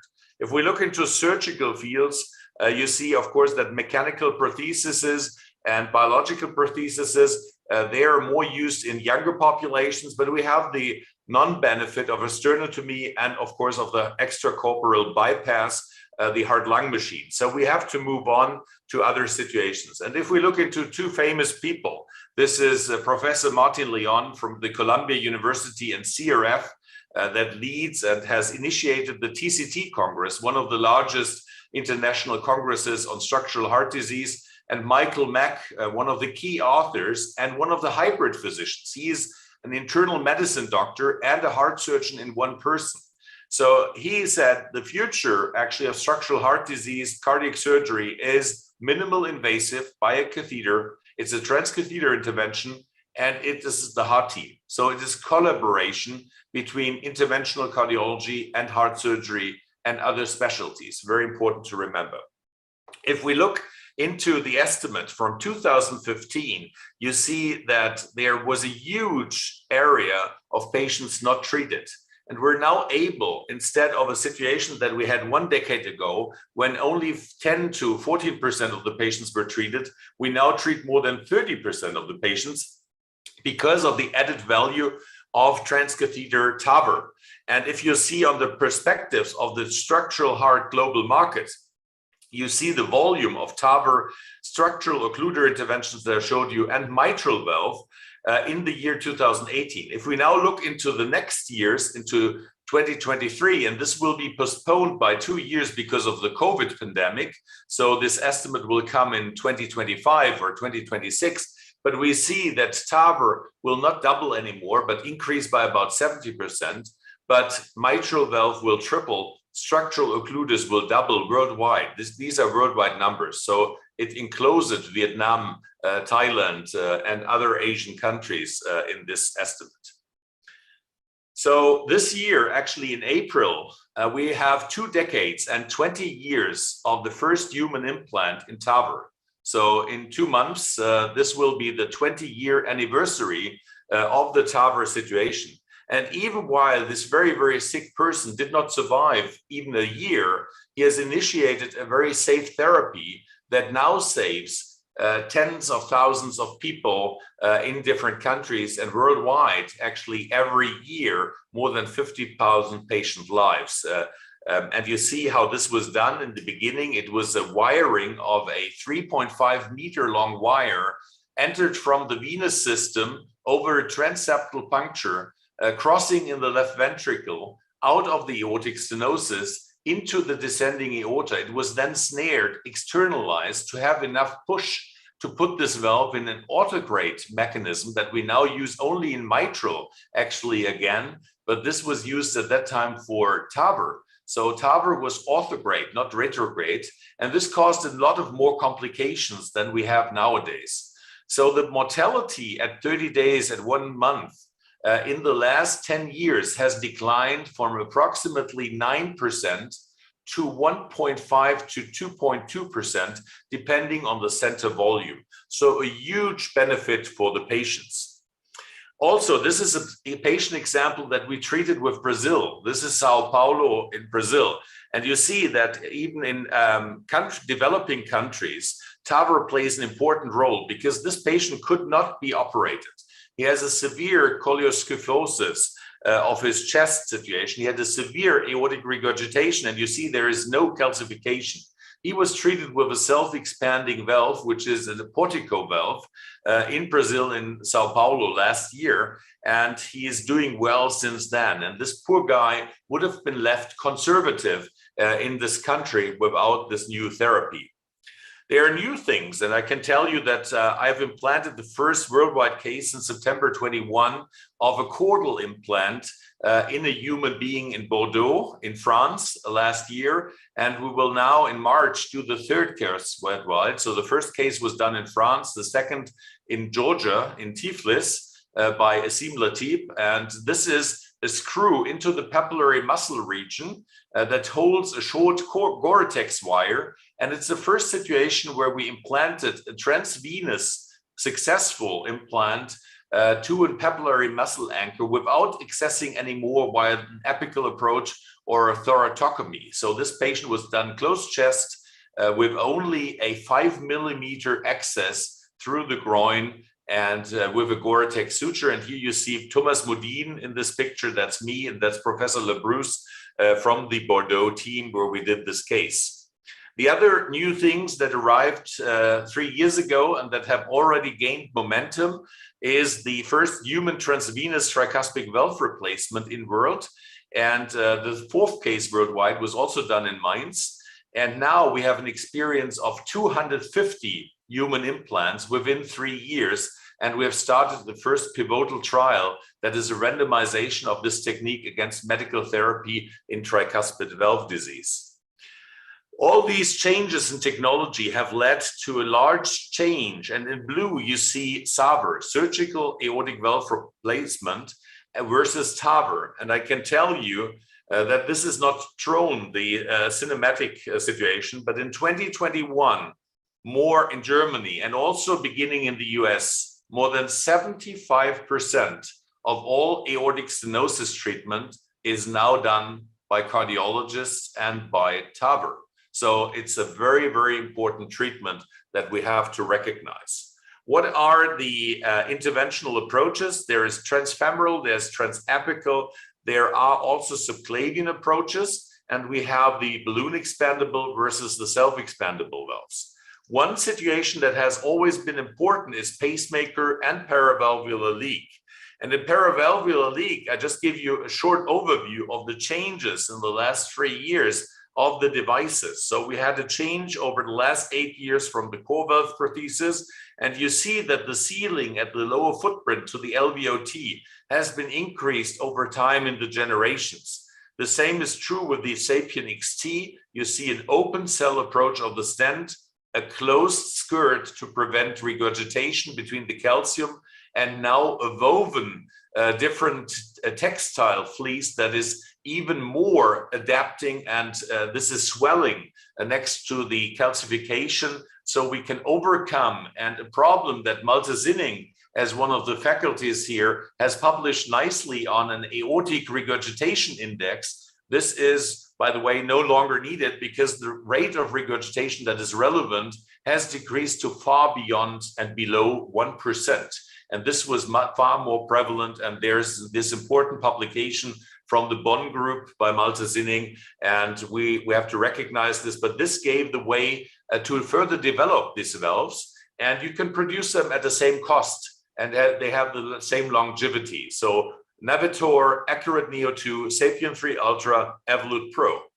And here you see these implantations and the situation, a very fast procedure. We move up now to the line of lucency. You see high implants, low pacemaker rates, and the pacemaker rate has dropped from somewhere about 24% to nowadays between 6 and 12% by cusp overlay and new implant techniques. You see the result is very nice, no regurgitation, and we see also the situation here in echo, no regurgitation. But there is still room for improvement. And one of the situations that has to be improved is, of course, to see the results. And you see vascular complications have come down dramatically, 1.5% only. And this is the new systems. Stroke rate is down, major vascular complications, major bleeding to VARC criteria. And we now have VARC 3, acute kidney injury, new onset atrial fibrillation. That is a huge problem in surgery, 40% to 70%, at least short onset transient atrial fibrillation is completely abolished with transcatheter technique. New permanent pacemaker rate for the first time in large studies below 10%. So very important situations. And in the Sapien 3 Ultra, only 5.6% in our series. So I think a very, very important benefit to the patient and a lot of reduction in cost. Another situation that we were able to do the first commercial cases together with Cologne in Germany, Mainz and Bad Oeynhausen, a very large transplant center, together with Stefan Baldus and Tanja Rudolph. You see there is a German development, the Jena valve, which is now being owned by a company in the US and will be sold out in the short future, actually by a Chinese company. So they have a major option for this company. And the unique situation is that this system has a feeler that goes, or locator, that goes into the cusps. And with this design, you can even further decrease pacemaker rates, and you can treat non-calcified regurgitation as well as calcified stenosis. Both can be treated by this valve. So it's a very low profile. We have large openings, and also the gradient across this valve is very, very low. And here you see the second implant in world together with Professor Trede, myself, and Dr. Tam from my team. And you see a self-expanding design, porcine pericardial tissue. And this was done in September 2021. So also a very new therapy. And we can shortly look into this procedure here. You see an overlay from CT where you see the cusps, you see the design of the new Jena valve transfemoral. And we go on into the situation here, and you can see how the locators are being liberated. I reduced the sound just as a short overview.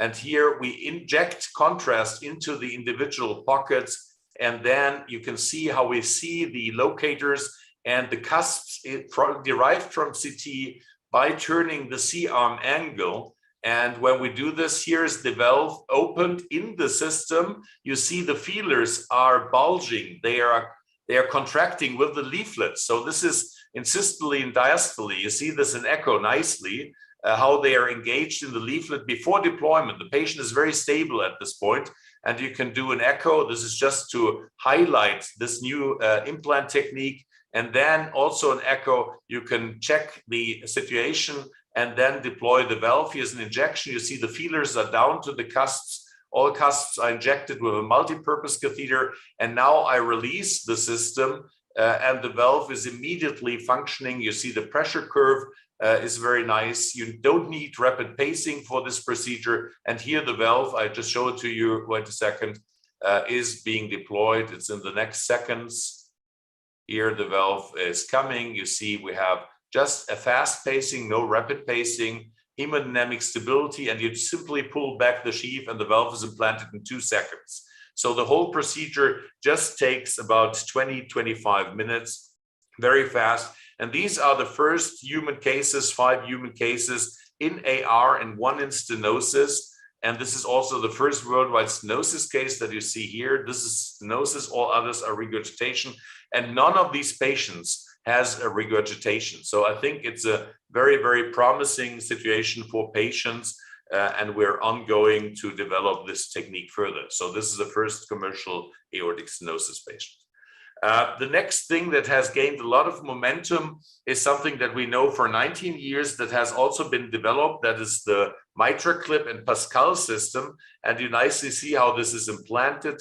You can open the device. It's now steerable, independent grasping. You go below the leaflets, and then you grasp this situation. And I can already tell you that this May 2022, we will see 150,000 human implants worldwide. So also a technique, 1/8 of the TAVR situation that has also gained momentum. And we have new imaging, and this is specifically for Wolfgang Feske to see how we can show the individual movement of a clip after prolapse treatment. You see the prolapse is completely gone, but you still recognize the prolapse by the movement of one of the clips here between the others. And this can be seen from the atrium where you don't see it. This would be the surgeon's view.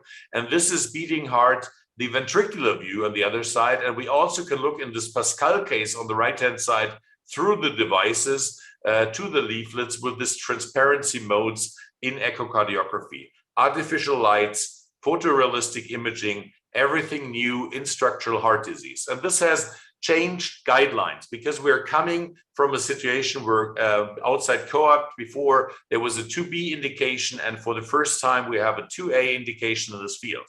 So we have a new momentum of treatment between surgery in prolapse in young patients to transcatheter therapies, MitraClip, Pascal, and also replacement with more than 1,200 implants worldwide. And there is data for it. And this is important to show. This was presented last year by Paul Grayburn, who is an expert in Echo Core Lab for a lot of structural heart studies. And you can see on the right-hand side the combined endpoint for mortality or heart failure hospitalization. And you see that the treatment effect comes after 1 month. If you take death alone, mortality into consideration, ischemic patients need 1 year for a benefit, and non-ischemic patients have a year for a benefit. So you have to wait to see mortality benefits in these patients. The other thing that is very important is this graph, and I would highlight that the number at risk here, out of 300 patients that achieves MR 0 and 1 in the follow-up, or here from 270 patients, is 200 with this beneficial green line. If you look at the medical treated patients, it's only 20 from 270 patients that reaches this green line, and the majority is in the bad red line. So while the effect of mitral regurgitation reduction published in Circulation 2021 is the same, you don't reach MR 0 and 1 with medication alone in the majority of cases, while you do this with the combination of MitraClip and treatment. And this has also entered into the new heart failure as well as the valvular guidelines in Europe, where you see that there are new 2 things. And one is that in the heart failure guidelines, PCI and clip is allowed. Actually, it's a 2A indication in the valvular guidelines, and that also percutaneous edge-to-edge has been upgraded. And I bring this up a little bit if co-op-like criteria on the right-hand side are being fulfilled. And this is an upgrade from 2B to 2A, and medical therapy should be done before. Heart team decision is a class 1 indication before either surgery and intervention. So the heart team has to discuss this also if the patient is treated surgically. That is very important. I show you 2 examples. This is a co-op-like patient with a bad ventricle, massive regurgitation, pseudoprolapse, vena contracta width, decremental, 12 millimeter biplane, tethering, coaptation depth is 12 millimeters. So what you can do, your strategy is both vertical coaptation, creating a coaptation zone, and horizontal coaptation, 1, 2 clips, different clip widths and sizes. And what we see in this analysis of the first 1,000 patients by Echo Core Lab adjudication between the EXPAND and the EXPAND G4 trial that have both finished enrollment now. And the EXPAND G4 has finished enrollment 2 weeks ago. So we will see data in the future at ESC and TCT meetings on 2,000 patients with MitraClip. Here's the second example with this patient, and you see we reduced this to 1 or 2, but the important thing is once you treat this patient, it gets even better. And this is the 30-day follow-up, and you see that the reduction is to trace. And now I come to the lab values, and this is increasingly interesting. This patient was permanently for 3 years under medical therapy on BNP levels of 1,200.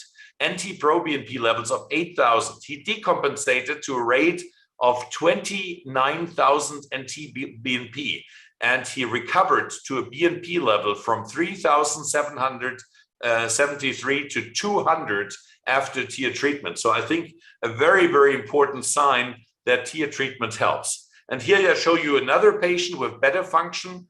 Anterior infarction, you see the myocardium, the coronary angiography, you see the wall motion abnormality, you see the regurgitation.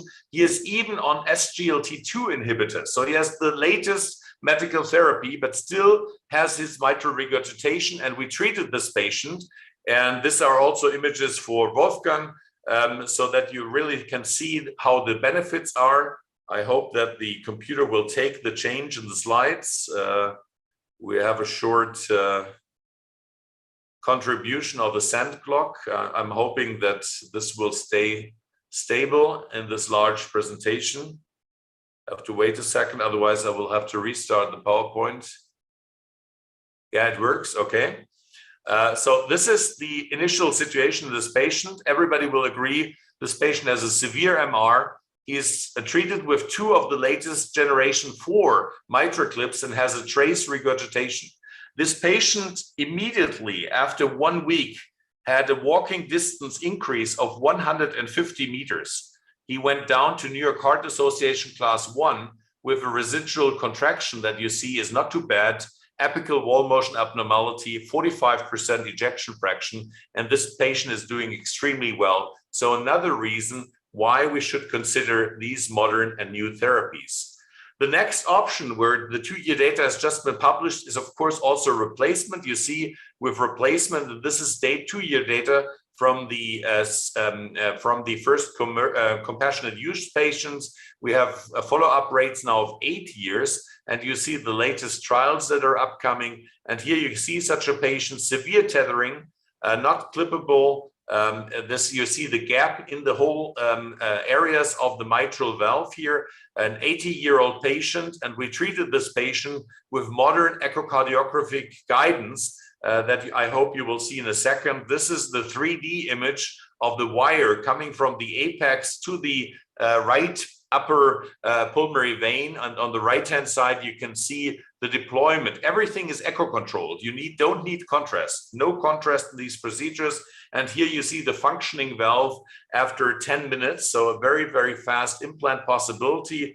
And I give you for both users of classical experience the results that you just can appreciate it. Here, no PVL, normal valve functioning, normalization of upper pulmonary vein flow, and even in the contrast injection that you can do, it's facultative, you don't need it. But here just to show how nicely the regurgitation is completely eliminated with this technique. So I think we've seen a lot on the mitral valve, and this was also discussed in the position paper here of the European Society, which was actually the first already in 2018 that proposed a combination of PCI and clipping instead of CABG and valve surgery alone. And this was upgraded into the guidelines, incorporated into the guidelines later in 2021. So a very, very important thing. Another new thing is heart valve units. So at our center, we have a dedicated ward that is only doing structural heart and heart valves, and you don't have to discharge or change the patients. And this is also used instead of a wake-up unit for anesthesiology. I now come to the last valve, which is the tricuspid valve, which is the once forgotten valve. And you see that also here in this large series of 14,000 patients, you see severe FTR in 750 patients, moderate in 2,300 from the Mayo Clinic. You see on conservative treatment under 10 years time, a decremental situation for this patient. And these are outpatients, no inpatients, no hospital patients from the community. And you see how actually severe TR looks like. You know, this is leg edema in the massive situation. It's a picture that I owe Alec Vahanian, the author of the 2021 guidelines here. It's one of his patients here in Bichat Hospital in Paris, France. And you can see how decremental for these patients severe TR can be. Cost estimates of over 10 years are at $300,000. So if we want to go into surgery, we have a huge mortality burden in hospital, operative mortality between 8 and 12%. And this has not majorly changed over the last 10 years. So what is the etiology? It's functional disease in 90%, pacemaker related. These two entities encompass 95% of all patients. All primary etiologies in the tricuspid valve are less rheumatic, more prevalent in Asia than in Western Europe. And you see we have a high variability of the anatomy with different leaflet sizes and different sizes, and also multi-leaflet situations of 5 leaflets in the tricuspid valve. But the main two groups are actually this type 1 and this type 3B. So these two beneficial situations make up for 80%. And this is a publication by Becky Hahn. And this is just the echo depiction. We have a lot of devices. And this is a recent publication that we published in Cardiology in Germany in January 2022. And you see all the different devices. The majority, 90% of the treatment is done with TEER at the moment. Annuloplasty is not as good and not as prevalent as we once thought, because surgeons only do annuloplasty, but interventional annuloplasty is inferior to surgery, but transcatheter replacement is maybe not and has a much lower mortality. So you see the situations, if you look in a prospective analysis here of 600 patients, and here a retrospective analysis of 5,200 patients, that really to achieve non or mild TR has a hazard ratio that is very important to the patient, and you can reduce by 70%. It's important to recognize in this large series by Benfari that progressive FTR grades in all subgroups is associated with increased mortality. Pulmonary hypertension increases in all groups and grades, also mortality, but RV dysfunction does not. So if you have RV dysfunction and a short history of time, you can still treat these patients and they will recover. This is an important message. And we published this at the end of last year in JACC with transcatheter tricuspid valve interventions. Actually, it's out in January 2022. You see this outline first. It was accepted in 21. And this couples the mechanical workload of the right ventricle versus the pulmonary artery hypertension. So it's a ratio between contractility and between pressure. So if the pressure is high, contractility is low, bad. If contractility is high, pressure is low, afterload is low, it's good for the right ventricle. And this is mortality important. All these papers are actually open access and are free of charge also for your country. And this is important how we look into the tricuspid valve nowadays. And this is a publication from October last year from our center, where we described how to guide actually the reduction of TR in echocardiography. So why is this important? And we published in JACC the 1-year result of the first trial, which is Triluminate, a multi-center trial of more than 30 centers. And we could show the benefit to TR reduction and also clinical benefits in 40% in all-cause hospitalization. This is all-cause, so very important for the patients. These are, again, the devices. I'll skip that. This is the history of the devices. You see the classic device, what we've seen 19 years ago, and here are the new devices, 4 different sizes and possibilities to treat the patient. And this has entered also in tricuspid into the ESC guidelines, the only guidelines worldwide that acknowledge transcatheter tricuspid repair. It's not in the US guidelines, only in Europe at the moment, but it will also come. And you see that the guidelines say none of the above mentioned medical treatments should delay referral for surgery or transcatheter therapy. Do not treat too late. Very important message to be taken. And this is because of this trial that I showed you. This was the original Lancet paper with the colleagues actually of Malte Sinning in Bonn here and Mainz that you see here in Barcelona. And they showed this first effect. And I'll show you the latest situation. And that is a remodeling of the right ventricle at 1 year published in JACC. And I share also with you something I will publish and it's under submission. It is that after 2 years, the hospitalization, all cause, even goes further down. So it's now not 40% anymore, it's 50%. So the longer you wait with recompensation, the better the benefit. As I showed you on mitral, the same is true for tricuspid. And the mortality burden compared to surgery is very low. 90 days, no mortality. 1 year, 7% mortality, all-cause mortality, all-cause, not cardiovascular. And at 2 years, 18%, less than in COAPT with treatment at 1 year. In a more sick population and elderly population. So tricuspid valve disease is very, very helpful. And you see this is 1 year data. And I show you the endpoint bit of hospitalization or death with a good result, blue, versus a bad result. And you see you have to reduce TR, right side. And now I share you the publication for the next publication. And you see at 2 years, it's even more. So this process is ongoing. And it's a parallel shift of the curves. So the patient benefits for 2 years. Okay, very important situation. One example for you to show that, severe regurgitation. You can appreciate that, I hope. Let's see again. Severe regurgitation for Wolfgang Feske, rolling septal leaflet, inserting into the wall. Very bad situation, old patient. Here's the treatment. After 1 month, there is no regurgitation. And the ventricle remodeled at 1 month and is doing well. Yeah? Good contraction, no TR. Patient has a huge impact and approval. So something to be considered. The new system is the Pascal system. Just for you to see that, we can independently accentuate the clasps here.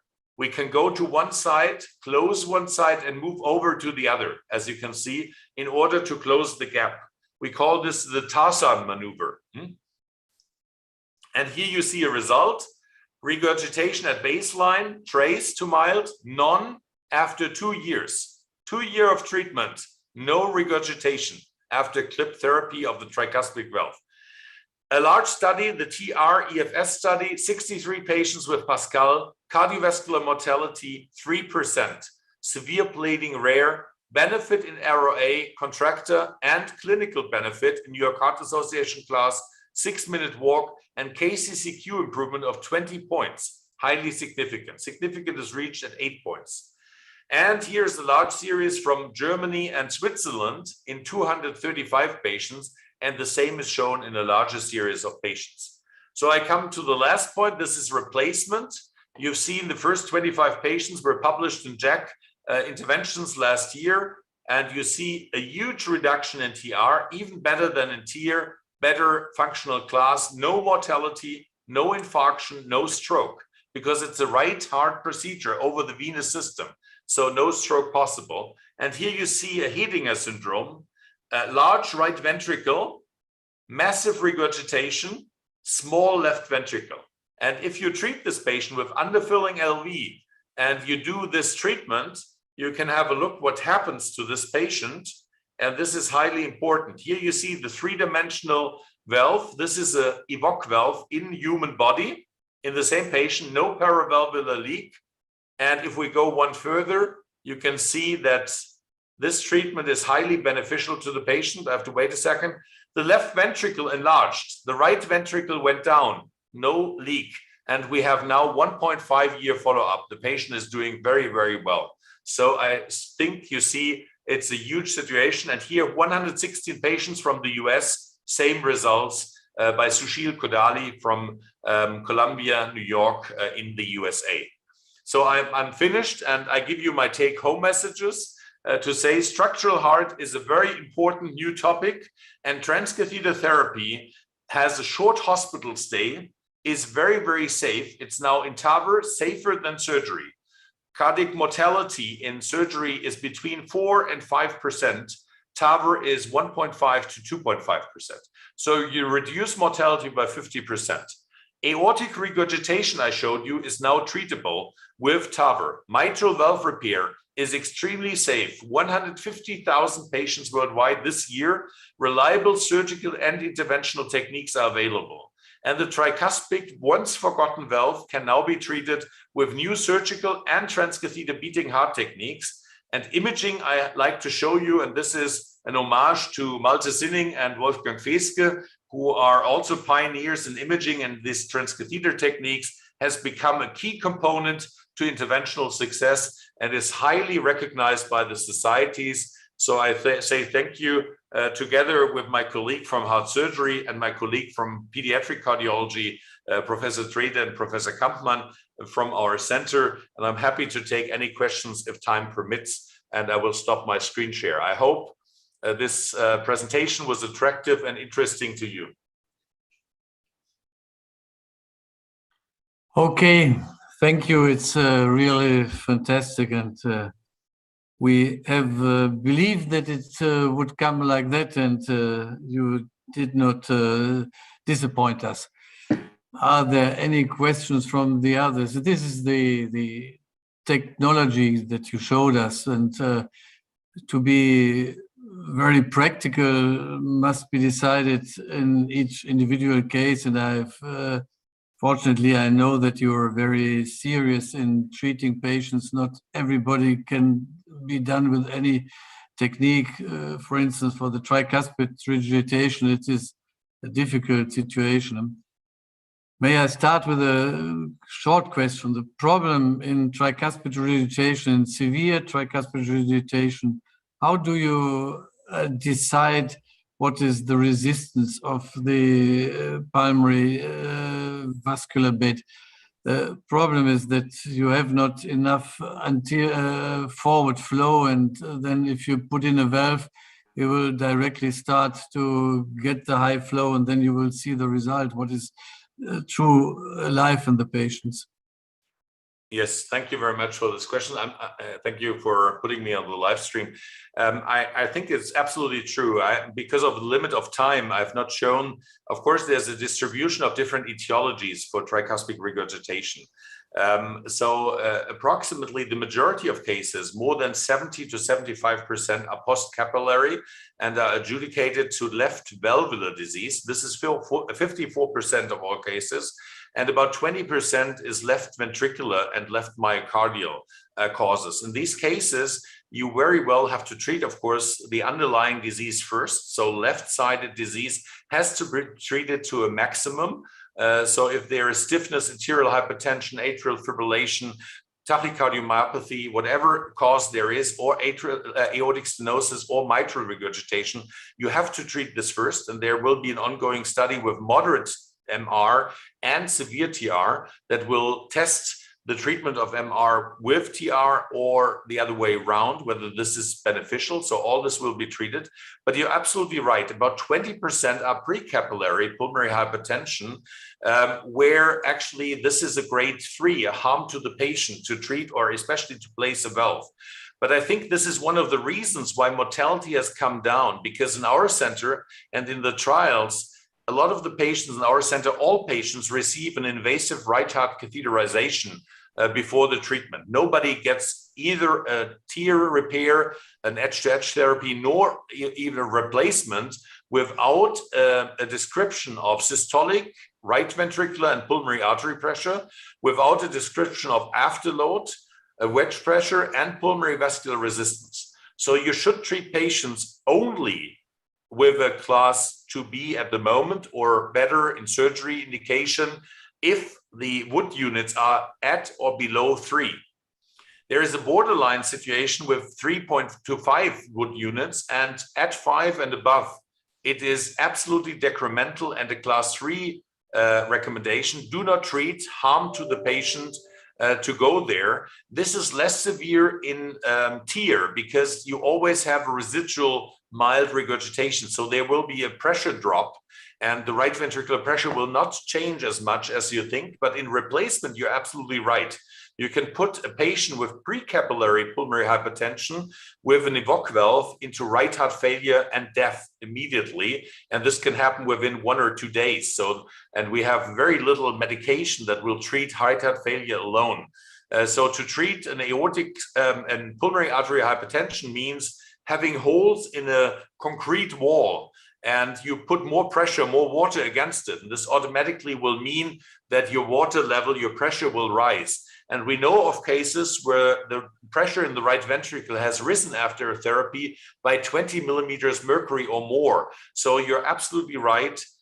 Invasive right heart cath for every patient with tricuspid valve disease, and we'll shortly report on 250 patients on specifically this regard.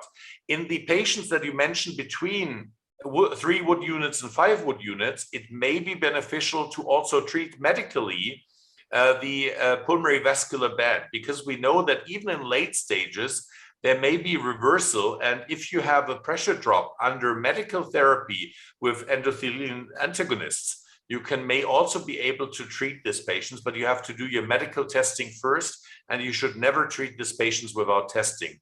And this relies to the 3 to 5 Wood units. So absolutely important message, do not treat everybody, and replacement can be decremental to the patient. But it's only 20% of the patients. Every 5th patient, 80% are easily treatable. So I would not say that this is too difficult. And we have an experience now of 8,000 to 10,000 TIR treatments. And we have an experience of 350 human implants with tricuspid valve replacement in cardiology and transcatheter. And I think that the heart surgeons did not do right heart cath explains their mortality. They have treated everybody with a regurgitation. This is exactly to your point, Wolfgang. And this has included then 20% that had a difficult outcome with 10% mortality perioperative. This is really a long history, and all those who have seen, all the Asian people who have seen the mitral stenosis patients know that even if you decide before dilating the mitral stenosis that this is pre-capillary pulmonary hypertension, you will be completely shocked when you see that parts of these patients directly go down with the pulmonary pressure, and all these theoretical calculations of pulmonary resistance are not free of wrong decision before. But you have seen so many patients. I partially disagree, Wolfgang. In this regard, I partially disagree. I really disagree, because we have seen a lot of patients, and our valve clinic sees 2,500 valve patients per year. I totally disagree. I think afterload wedge pressure is highly significant. If you have a wedge pressure below 15 with severe TR, be cautious and don't treat the patient. If your transpulmonary gradient is high, don't treat the patients. And we have follow-up. We have also borderline cases. So I think we have a huge experience in these patients, and I'm much more positive that we can predict the course of the patients much better than you just allocate at the moment. Thank you so much, Professor Odereben, for very excellent presentation. I have a short question. Should rheumatic aortic rheumatic heart disease can be done by TAVI procedure? What can be done by TAVI procedure? Sorry. Rheumatic aortic stenosis. Rheumatic disease can be stenosis can be done, for instance, with the Jenner valve. Jenner valve is possible in all kinds. You don't need calcification to hold the valve. Depending on the stability, also the classic valves may be suitable. There it is highlighted to perhaps use a self-expanding retrievable valve if you don't have access to Jenner valve. But I think as Microport and Asian companies have hugely invested into this company, I think that the production will move over to Asia in the near future, and that the valve will become much cheaper. So you will have a lot of I think TAVR prostheses, and to my knowledge, 5 different prostheses are specifically developed for the Asian market with a very, very beneficial cost ratio. So I personally would think that we will come well below $10,000 and even lower in the future.